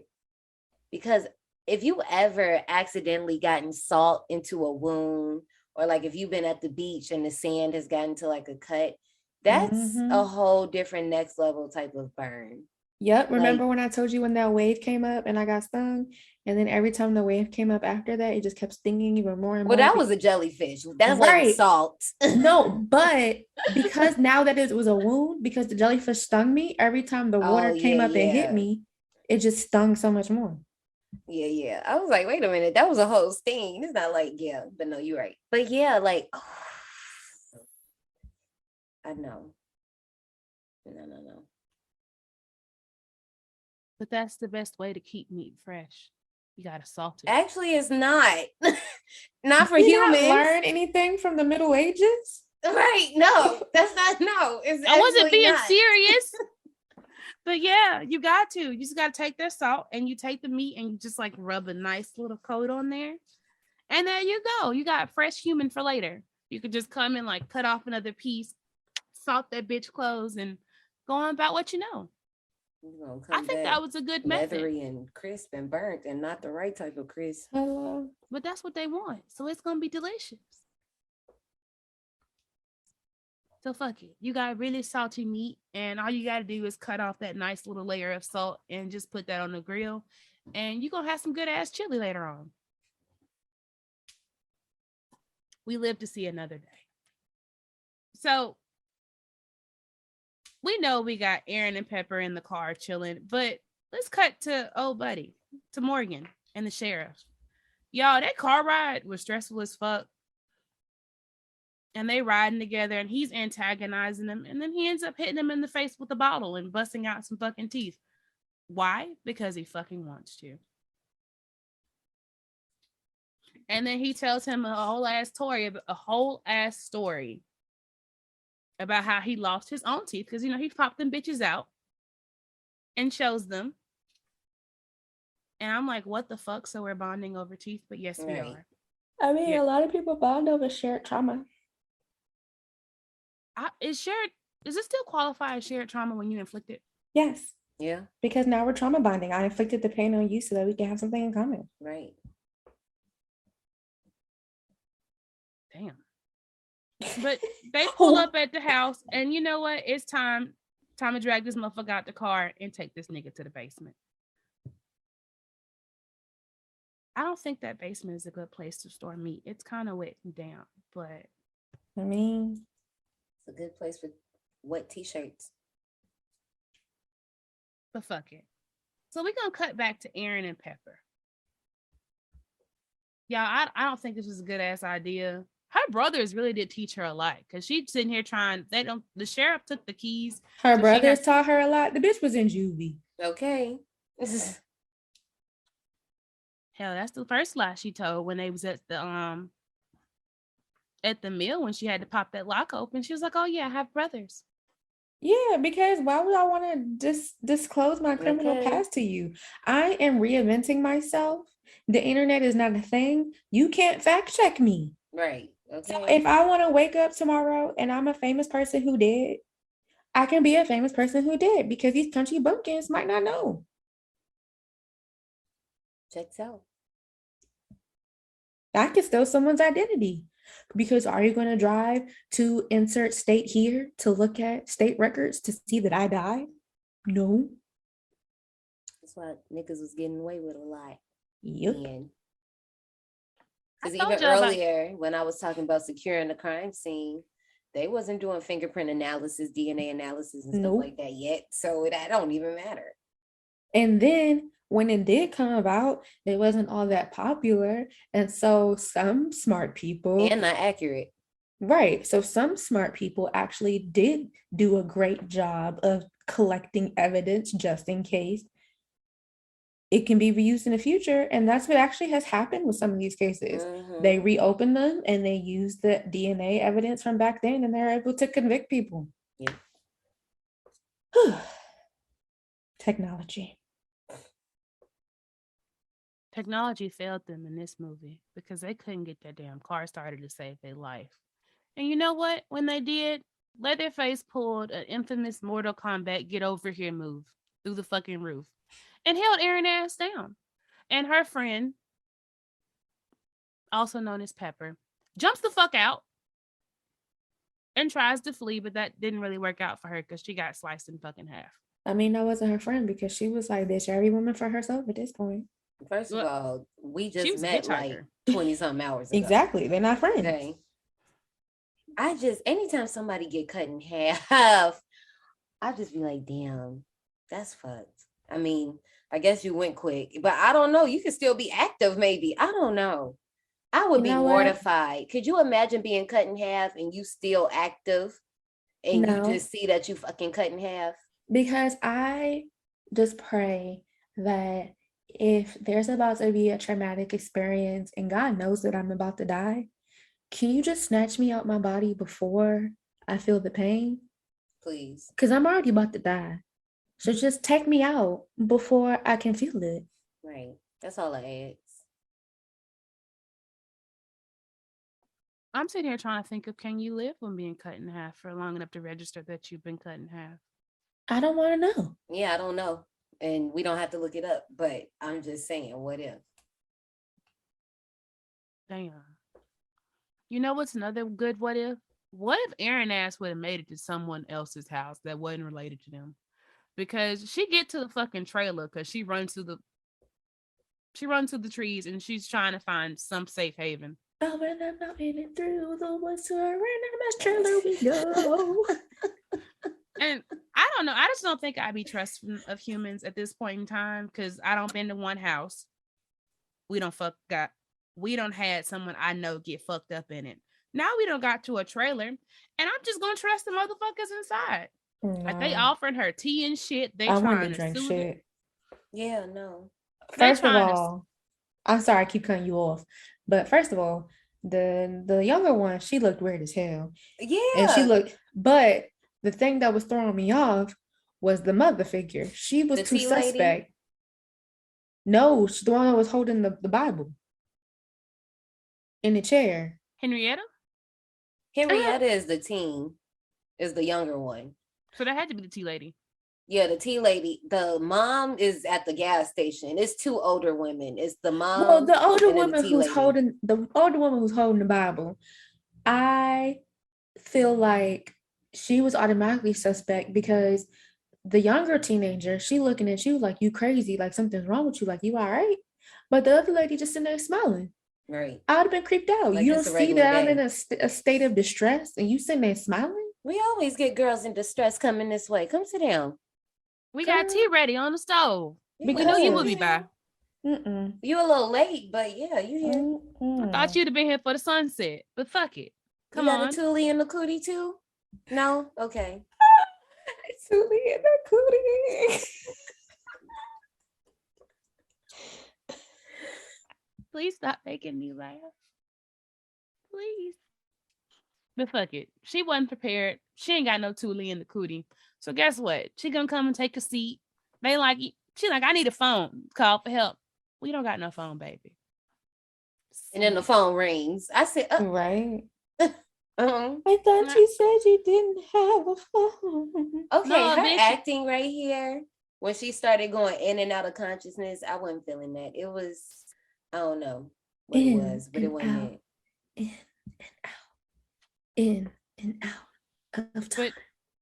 But fuck it. While she's going in and out, guess what's happening? Just like in the beginning, they details getting given. Well, it's only her now. Fuck it. And like, hey, don't worry, nigga. She here, and she looking around. She see a baby. Fuck, you get a baby from people. You stole that baby. It's not their baby, y'all. They stole that baby. Okay, so when she was looking at like the little mason jar things, I don't know if I would have gathered that. I just would have thought maybe the girl was part of the family and she was getting fucked up or something. I don't know. No, I kind of gathered that because with the whole mason jar, they were like, oh, this is the girl who was here. Right. And this was her family. Mm-hmm. And then that same picture was in the trailer. So she put two and two together. Oh, yeah. I forgot. Okay, yeah. You're right. I forgot it was up in there. But I just want to know, how many pictures do y'all got? The same picture? Exactly. And that was, okay. Yes, right. Because I'm just like, so how would you, okay. See, right there would have been a good time where they would have had like the camera noise from somebody taking a picture or something. I'm just trying to make that shit work in this film somewhere. It do work. The family gathering. At the beginning. No, I told you I wanted like an Easter egg where they just had it like them taking a picture of somebody for no reason. See, I feel like that would be overdoing it. That would be like, okay, we know it's a remake. We know. That's how I would feel if they did it like that throughout the movie. Like if they did it like when people died and that was supposed to be like the crime scene photos, I'd be like, okay, this is excessive. This is a lot. Oh no, I just wanted one. Just some way to work a picture in so I would have known it was a camera. This is only for my purposes. But fuck it. Because we should have had a camera from when Erin wakes her ass up at the Hewitt household. Because guess what? The whole fucking family is here. We're having a whole fucking family gathering. It's a family affair. Yeah, I would have freaked the fuck out. She just didn't freak out enough. That's public affair. She didn't freak out enough for me. Jessica Simpson? It's a family affair? That's family affair? No, I was singing. I was singing Jessica Simpson. Oh. Wait, what song is that? When she be at the skating rink. Something stepping out for a family affair. All right, all night, cause the party don't stop. But I don't know if it's family affair or public affair. This is irrelevant. Cootie is living right now. Y'all, I'm sleepy. So that's why I'm doing a whole lot of song references. And I'm just over here instigating it. Like usually when we have the nonsense going on, I'll be like, get back to it. But I'm just, come on. Okay, back in the right. Go. It's all right. Y'all nonsense actually comes at the perfect time because I'm normally having a coughing fit when y'all are doing it. So it just works out like that. It's great. But fuck it. You know what? She didn't really act enough for me in this scene. Because if I don't woke the fuck up and some man is trying to put my head in his lap with his whole entire family, with the baby that bite outside because he don't know how to fucking act. Let me in, Grandma. I just feel like I would have been given a little bit more because she just, please. No, man. All I can think about is that little boy teeth.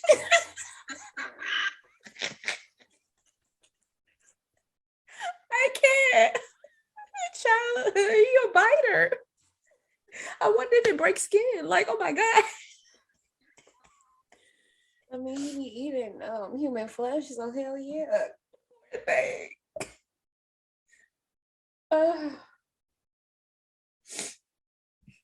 But fuck it, because they ain't let that baby in, and Grandma got a whole fucking story about why he do what he do. Because like everything else, it all started with bullying. Yeah, I just don't know if bullying is a good excuse for killing random strangers. I don't like this. This whole little plot point of Leatherface being deformed and this is why they bully people. That's Jason's story. Can you get your own? Like, damn, can Jason have his face back? Like, I feel like they should have something. Because he can't have his face back because he's deformed, but you know what I mean. Can't nobody have their face back in this movie. Okay. Yeah. Oh God. Are we there yet? Not yet. Actually, we not past that shit. See, I knew we passed that. I knew because we did. I was talking about. Okay, so I was watching this movie with Christian, and Christian movie over. We in the kitchen eating. He's like, "Wait, so did she not go back and get her boyfriend? She just left him?" Yes. And I'm like, Christian, did you not see the fact that he was wearing his face? Like, he was wearing his face. Like, that was scary. Like, he cut that bitch in half, and after he cut her in half, he turned and looked at Erin, and Erin saw, oh my God, that's my boyfriend's face. And the sad part about it, and that's when she jumped out the back of the truck. Mm-hmm. And the sad part about it is they like wasn't on the best terms. Like the last time, like they was kind of into it, which once again, if she was pregnant, this would have made it even more sadder than it was. Like, yep. And also would have made sense is why probably they weren't on the best of terms. She hella emotional. She mad at everything, overly sensitive. Okay, she can't smoke weed. She couldn't have fun in Mexico. Look, she was just mad because she didn't get no goddamn ring. She only lived with this nigga for 3 years. Because she pregnant and now she like, oh my God, I gotta tell my family that I'm about to have a baby out of wedlock. This is the 70s, this is the 70s. That matters. So that's why that makes sense is why she was pressed over the ring because the bitch pregnant. Mm-hmm. See? Yeah, I'm sorry. I didn't take her ring away. Leatherface did right before he threw her ass down in the basement. That's what the fuck he did. Again, this is a dirty ass basement. And you know what she finds when she down there? It's Andy. It's Andy up there hanging around, just waiting for her to get there. And You we make get it to sound like he was just there chilling. Like, girl, Like what? you don't got a hook in your back. Right. I did say he was hanging around. He was just waiting for her to get there. And you know what? She tries to help him. She really does. Just a whole little fucking scene where she's like, I'd have killed him. If we wouldn't have had this whole little scene where I'm trying to figure out, can I get you up? I can't get you Well, up. see, this was the problem. First of all, girl, why did you grab him the way you did? Because how was you going to lift him up the way you grabbed him? What you needed to do, well, okay. I was about to say grab him by the knees, but he only has one. So that one leg, you need to get in your cheerleader base form. Put your fingers, hands together, clasp him like this. Tell him to push up on your leg and pull himself up. You could have did like that. Or you could have wrapped your hands around that one leg, that one knee, down by the calf, tried to push him up. But you still probably wouldn't have had enough leverage because you don't have the two legs to hold on to. Like, I felt so bad when he slid back down on that hook. Ooh.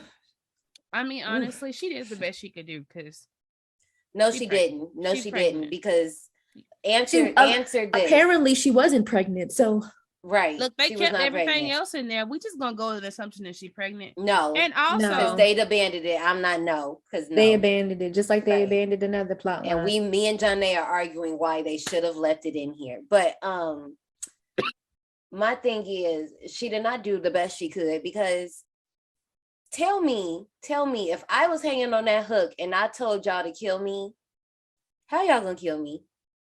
Just entertain me. I'm bust you in your head with something. There's plenty of shit down now, because I just don't think that yanking you down on that hook is the best decision for me, because I don't know that's gonna kill you. That could just paralyze you and you could be unconscious. And guess what? I don't left you in the same shitty ass situation. Right. I was about to say, I don't know if that's gonna kill me, sis. No, I'd hit you in the back of the head. I would take a survey of the things that were around the room.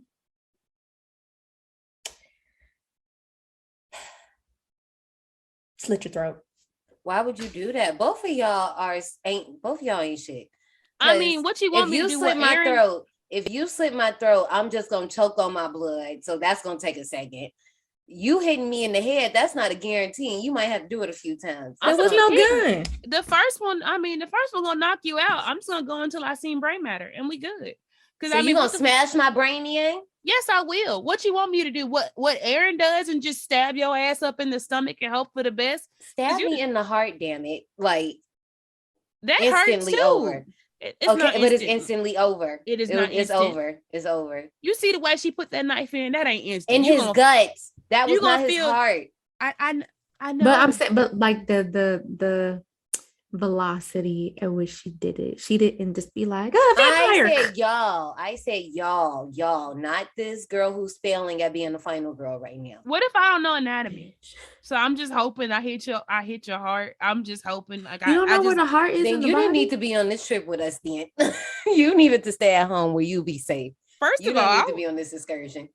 I'm not going with y'all to no Leonard Skinner concert. I'm good. But no, I'm just saying what else would you want me listening to? Right. Nothing. I'm just saying that when it comes to me taking you out, I think the head is the best choice, because you add an odd ass ankle. I'm already fucking short, and you up on the hook. You know, I'm sure there's something long in there where I could just knock you upside the head a couple times. Honestly, trying to get your heart. So see, my point was, you need to do something that's going to be quick and painless. Brittany, you trying to torture niggas. So let me just not ever be around you in case this happens. Because you just want to torture people and think I don't want to torture American you. Mary. That was a fast way. The first one, I'm going to make sure I hit you in the base of the skull. So either way it go, you out. So you're not even going to worry about it. Well, at that point, just leave me be. If I'm out, just let me be out. And maybe I'll die while I'm out. No, I mean, that's why I'm gonna keep hitting you. No, don't hit me after that. That's abuse, Brittany. What part don't you get?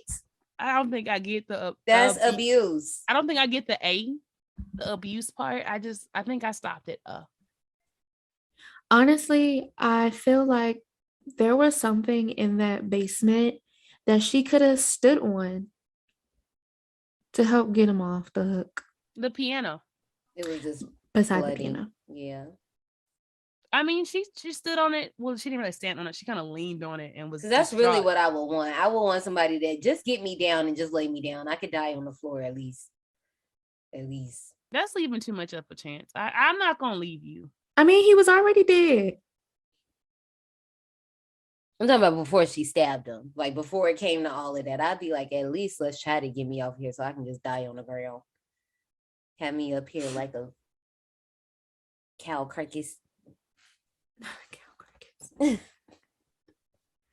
But fuck it. You know who we did find like a cow carcass? Morgan. We found him. He's just in the fucking tub full of nasty ass water. And I was like, damn, this is really convenient. She done took old buddy out and now she just finds Morgan. And he's handcuffed and some more shit. And then little baby that bites helps him get out the house. And that was really sweet of him. But Leatherface also comes and kills him. I mean, this wasn't in the scene that we see. It was in another scene where he was taken the fuck out because he helped them up there. And I have no problem with this. I wish they would have left it in there. I agree. I mean, we just know he died because we just never see his ass again. Yeah, I'm like, you just never see him. So it's like, did he die? Did he not? Like, wait, who? Jedediah. Oh, the baby? Yeah, he killed him. No, I didn't know he died. Right, because they took the scene out. So it's like, you just never see him. Like, once they get up the stairs, you just see Leatherface run past him. And then he just hold his arms up like, man. That's all you see.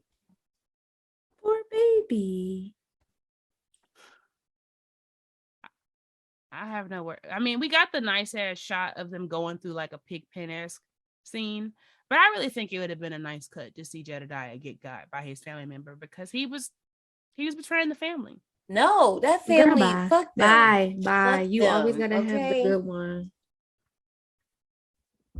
Jedediah knew he ain't belong in that family. That family ain't do shit for him, but give him fucked up teeth and bad hygiene. And left him to die in the barn. Okay. With the possum. I mean, the possum was cute according to everybody else. Fuck that. So I don't see nothing wrong with it. And I mean, he could have listened to Erin and came with their asses because she was like, no, come with us. He's like, no.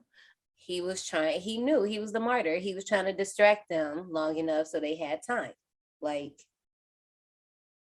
they didn't have enough time because they made it to the fucking abandoned ass house in the woods. And I just don't understand why you think it's a good idea to barricade yourself in a house, the only house in your path, instead of like trying to make it seem like you were in the house and then keep on running. But they didn't do this shit. And so he busts the fuck into the house, sees that they're in there because no fucking duh.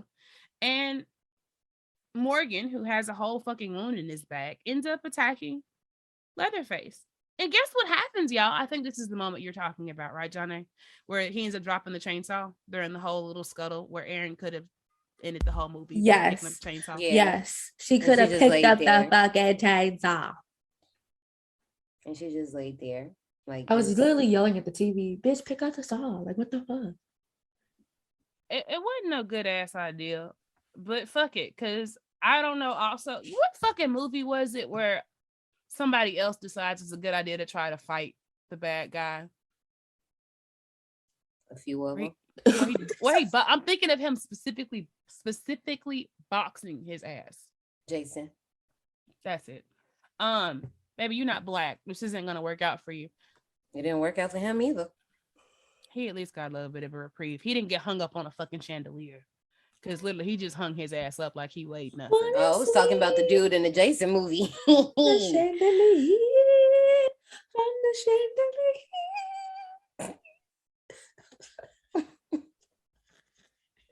One, two, three, 1, 2, 3, 3. I don't even think that's a word. It's 1, 2, 3, drink. I made up my own lyric, and that doesn't, and that's not what matters. One thing that I do wish, though, is that they kept in the fact that, well, not even kept in the fact. I wish they kept in his kill scene. I wish they kept in a lot of kill scenes. Yeah. I wouldn't have cared if this was an NCAA. Because it was like y'all was NC-17. already doing, like we was talking about earlier, this was like top of torture porn. Like torture porn was not a thing yet. Like y'all was already going in with the gore. Y'all might as well have just gave us everything. Like, I like the idea of having his intestines falling out. Yeah. I don't know why the MPAA had to do this.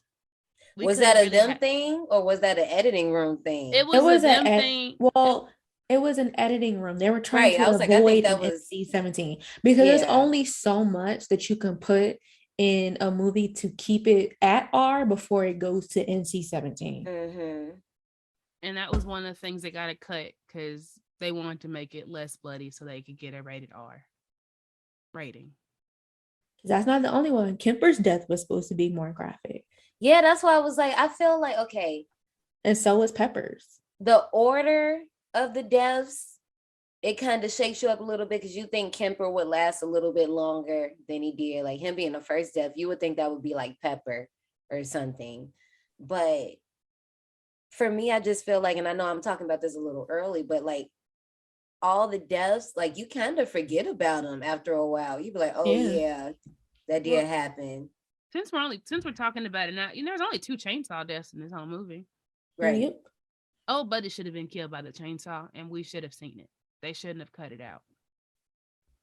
I'm talking about Jedediah, just so I can. No. I mean, we didn't have to see him get sliced, but we should have known that he was getting killed by the chainsaw. So, because it is the Texas Chainsaw Massacre. We not with me? No. I'm just wrong again. Yeah.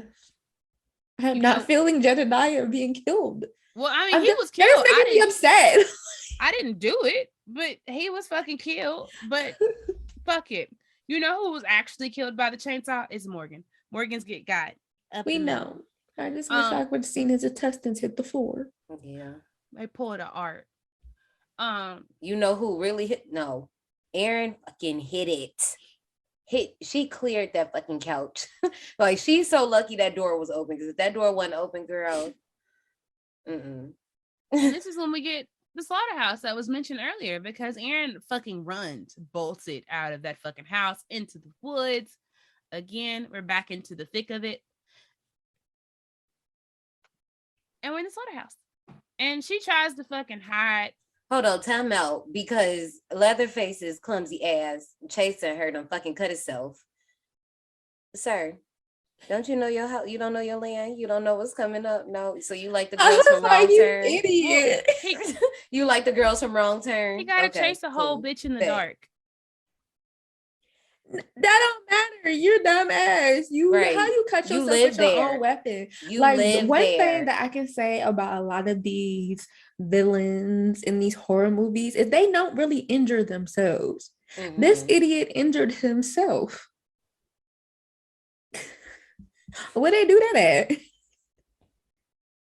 He is not in the bad nigga genre. I actually appreciate the fact that he injured himself. I like it. I just foresee him not being the smartest or the sharpest tool in the shed.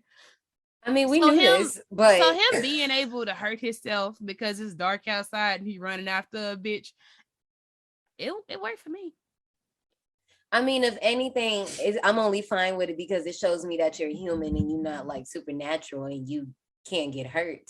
But no, my whole thing is you live here. You should know the lay of the land. Like you really ain't know that wire fence was right there. Like, but I mean, he makes up for it later because when they're in the slaughterhouse and he looking for the bitch and she hiding in meat, which I just don't get because he could have just looked down and looked for her feet. That poor girl in real life, she's a vegan, and those are real cow carcasses. Like, yep, because they didn't have enough fake cows. Just like they use real people, they use real cow carcasses. It worked for me, but he actually knew the lay of the land for the slaughterhouse because he knew to press the button to get the shit to move so she couldn't hide. So I think it works because it was like he has a fuck up moment here, but he redeems himself there in the slaughterhouse. It works. I'm sorry. John May is fucking doing Thriller. I'm trying. Because she is so sleepy right now. It's like, it is kind of, this ain't even the latest that we recorded. That's the crazy thing, but it's just Memorial Day weekend at the time of recording. And this girl is over here doing the entire fucking Thriller dance. I don't know why I'm so sleepy so early. Cause normally I'm up at 2, 3, 4 o'clock. Hair earlier. That's what it was. Oh my gosh. My sleep cycle's thrown off. I ain't been going to sleep since at like 2 o'clock. So that's normally me. But we back at the slaughterhouse, and Erin is now hiding because that's all she did this whole fucking little scene is hide in various places. She hides in meat. She hides in a locker. And we think shit's gonna be all right. We think that she gonna die, y'all. That's what I thought when I say shit's gonna be all right. I don't think the bitch is gonna make it. I think she's gonna die. But she doesn't.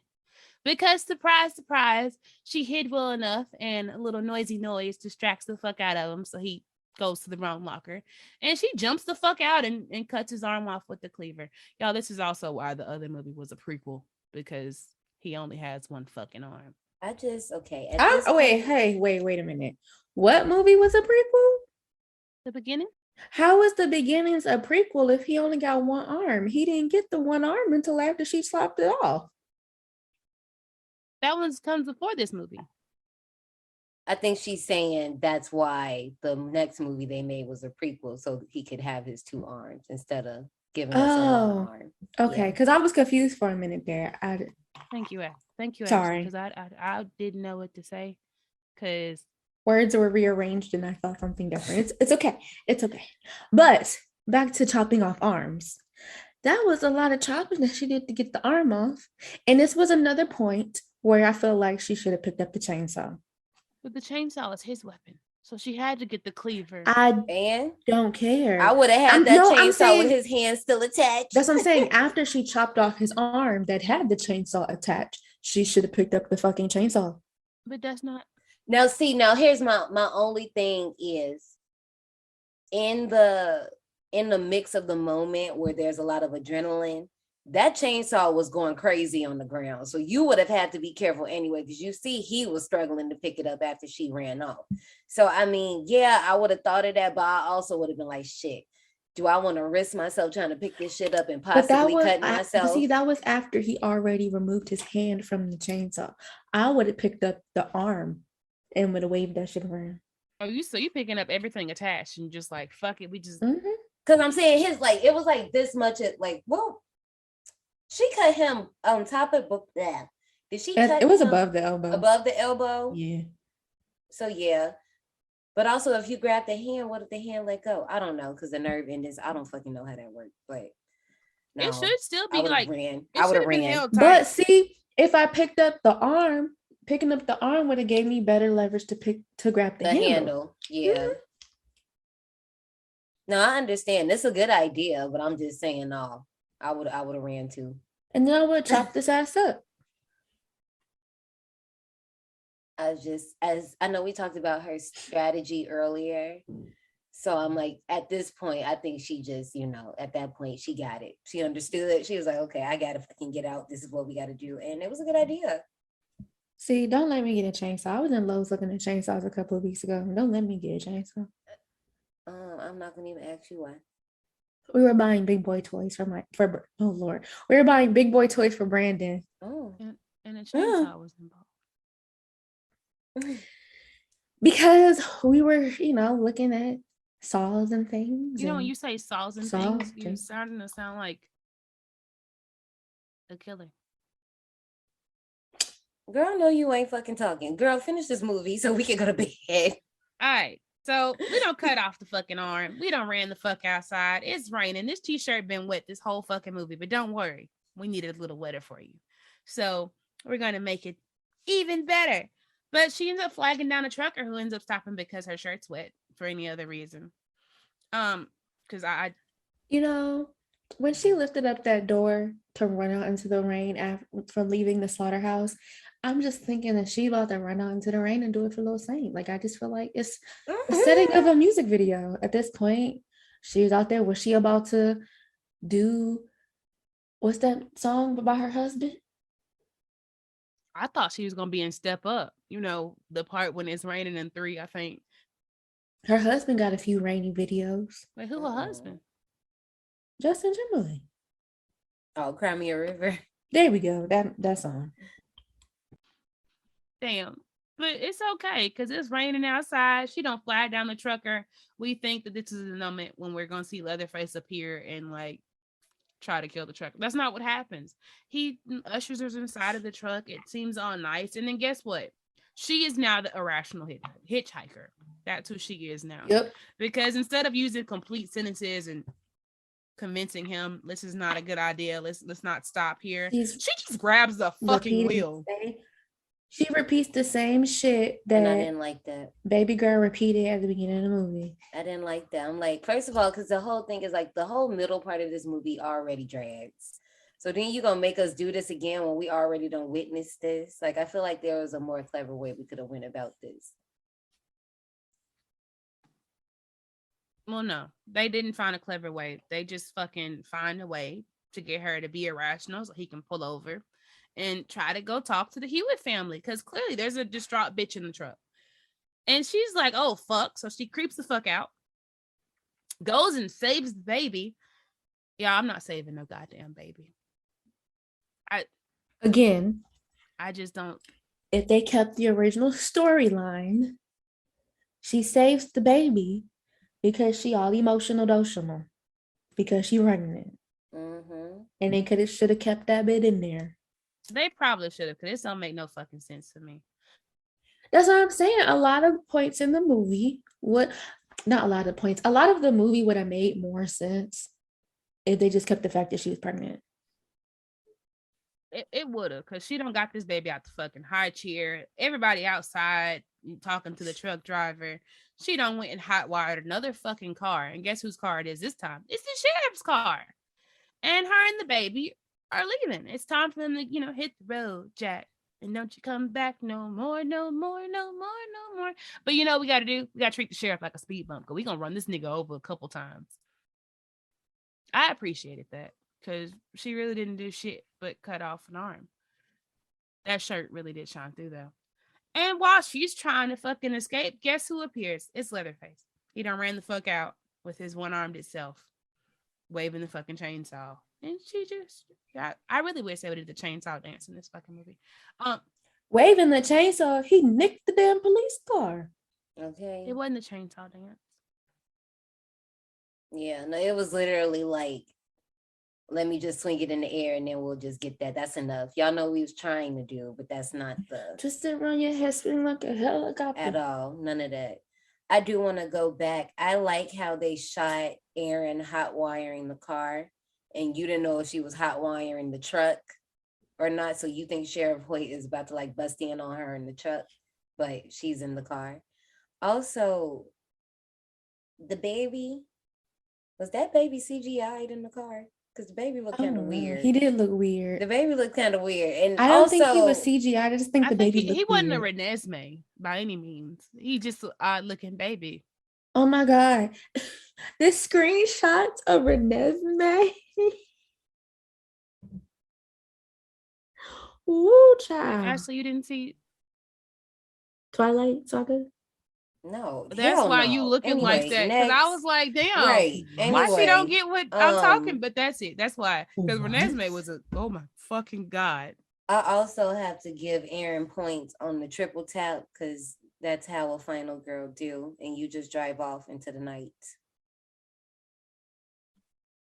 But also, how that baby was quiet that entire time you was hot wiring that car. That baby ain't not a goo goo gaga. Like they nothing. already conditioned the baby. Was ready to get the fuck too.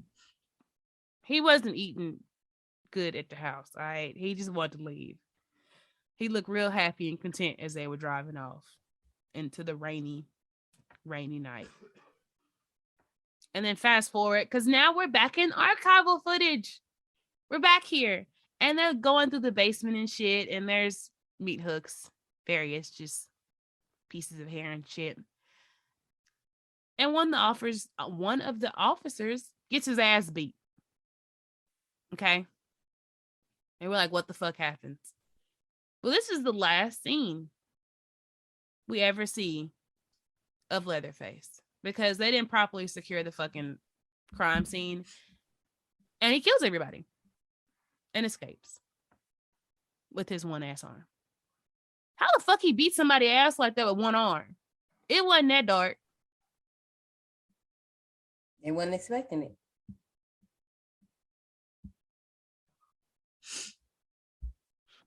And we get, courtesy of this movie, the only known image of Leatherface. End. Ratings. So for this film, 6.2 on IMDb or free. What the fuck is it called? Freebie? Freebie. Okay, no. So it's still IMDb for the database, but their TV service is no longer called IMDb TV. It's just called Freebie TV. They or should just something left like it all alone and just let it be on IMDb TV. But for the folks who keep changing their name, they got 6.2 out of 10 as a rating, 37% on Rotten Tomatoes, and a 2.9 out of 5 on Letterboxd. And 91% of Google users like this movie. Damn. That just doesn't match. I mean, I guess it does, but Google users really like this movie, but critics was like, this is shit. I think he even got a 0. Somebody rated it a 0. I forgot the name of the person. Roger. It was a good film. It was all right when it comes to remakes before we bastardized all the remakes. But for this film, I'm going to give it 75 tickets. Y'all, I just want to say the hero of this film isn't Erin. No, it's not Jessica Biel. And I know you're like, but she's the final girl. No, we're going to talk about the final girl's clothing. Because that wife beater really shined through. Because Erin was making a lot of dumbass decisions this entire fucking film that probably would have made a lot more sense if they would have let her ass be pregnant. Because without it, I'm like, bitch, you stupid. I'm not risking my life for no baby. I'm not going to try to get this damn dead ass body to his family. I'm going to try to find my nigga before I see his face attached to Leatherface.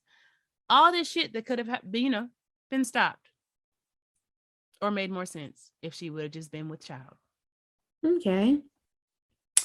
So, for moi, I'm going to give it 80 tickets. Yes, I'm giving it 80 tickets, Ashley. That was my original score, and I decided to stick with it. I, was thinking that maybe you guys would help me change my mind, but y'all ain't changed my mind. It was aight. I'm not saying that it was bad aight, like, oh my God, 70, 60 aight, but it was like 80 aight. I thoroughly enjoyed watching it with my brother. My brother, however, was not impressed by this movie. Christian had a whole lot to say. He did not understand why she was doing so much dumb shit. So I did have to text him and be like, that's because she was supposed to be pregnant. But yeah, he's a slasher fan. I mean, this is a slasher. I said that. This is a slasher. I said that. I said, ooh, this these is a new slasher. kids. Ooh. And he's like, yeah, but like, not really.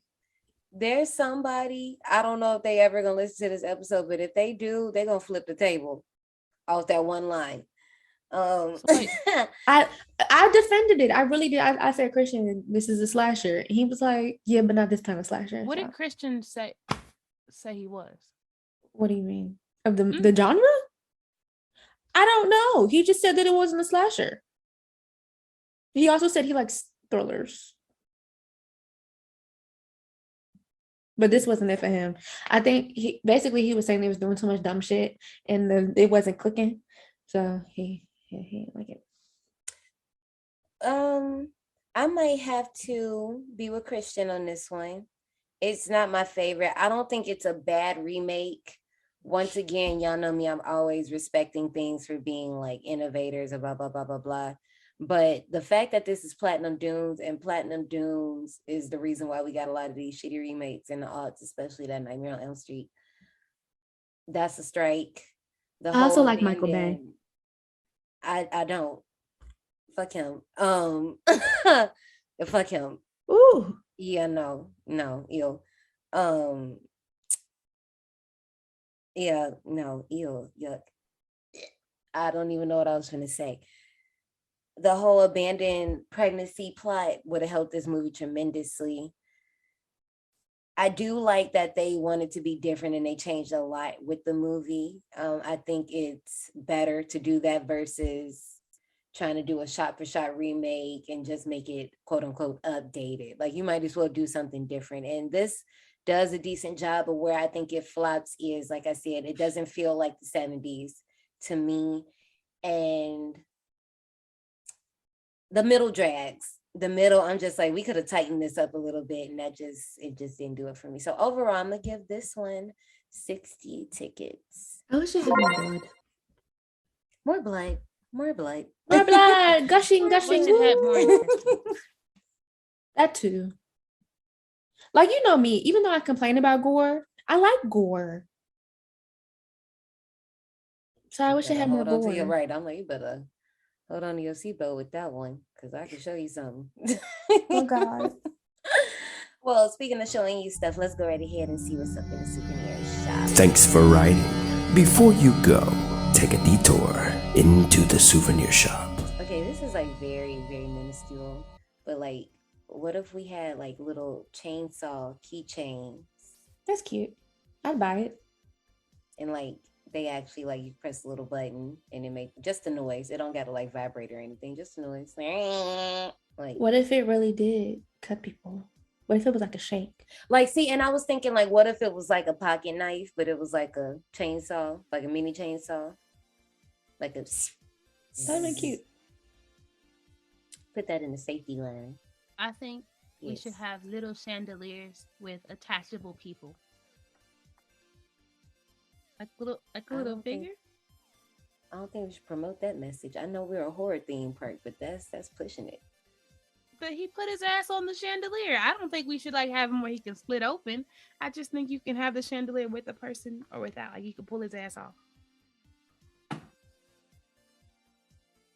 Have you seen that little video? This little boy talking about some he like murder. That's what that's giving.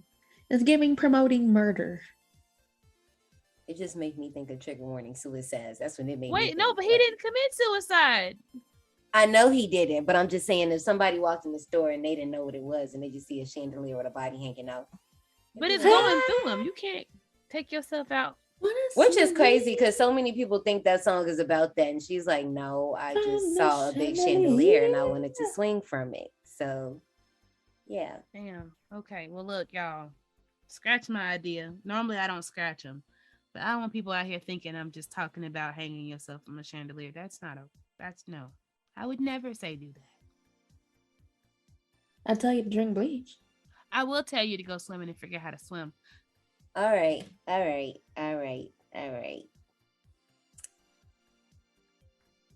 Nope, I can go like this. We can go right ahead and get into these little park announcements. Woo. And that was 2 out of 4 for our theme, Final Girl Summer. If you want to see the complete park list, you can visit any of our socials at D180 Podcast on IG, Twitter, TikTok. If you want some exclusive stuff like the season 4 Patreon series, you can hit us up on Patreon. Like I said, the next episode, I am so fucking excited. Prepare to be sick of me. Oh my gosh. We are visiting 1428 Elm Street to talk about the motherfucking legend herself, Nancy Nicole Thompson. And I don't want to hear it. I don't want to hear it. Y'all better be fully prepared because I'm about to be on some grade A bullshit. That's next week's episode. We hope to see you next time, y'all. I thought when you were saying 1428, you were saying the year. I don't know where my mind is. That's not. Nope, that's not the year. Nope, that's the address.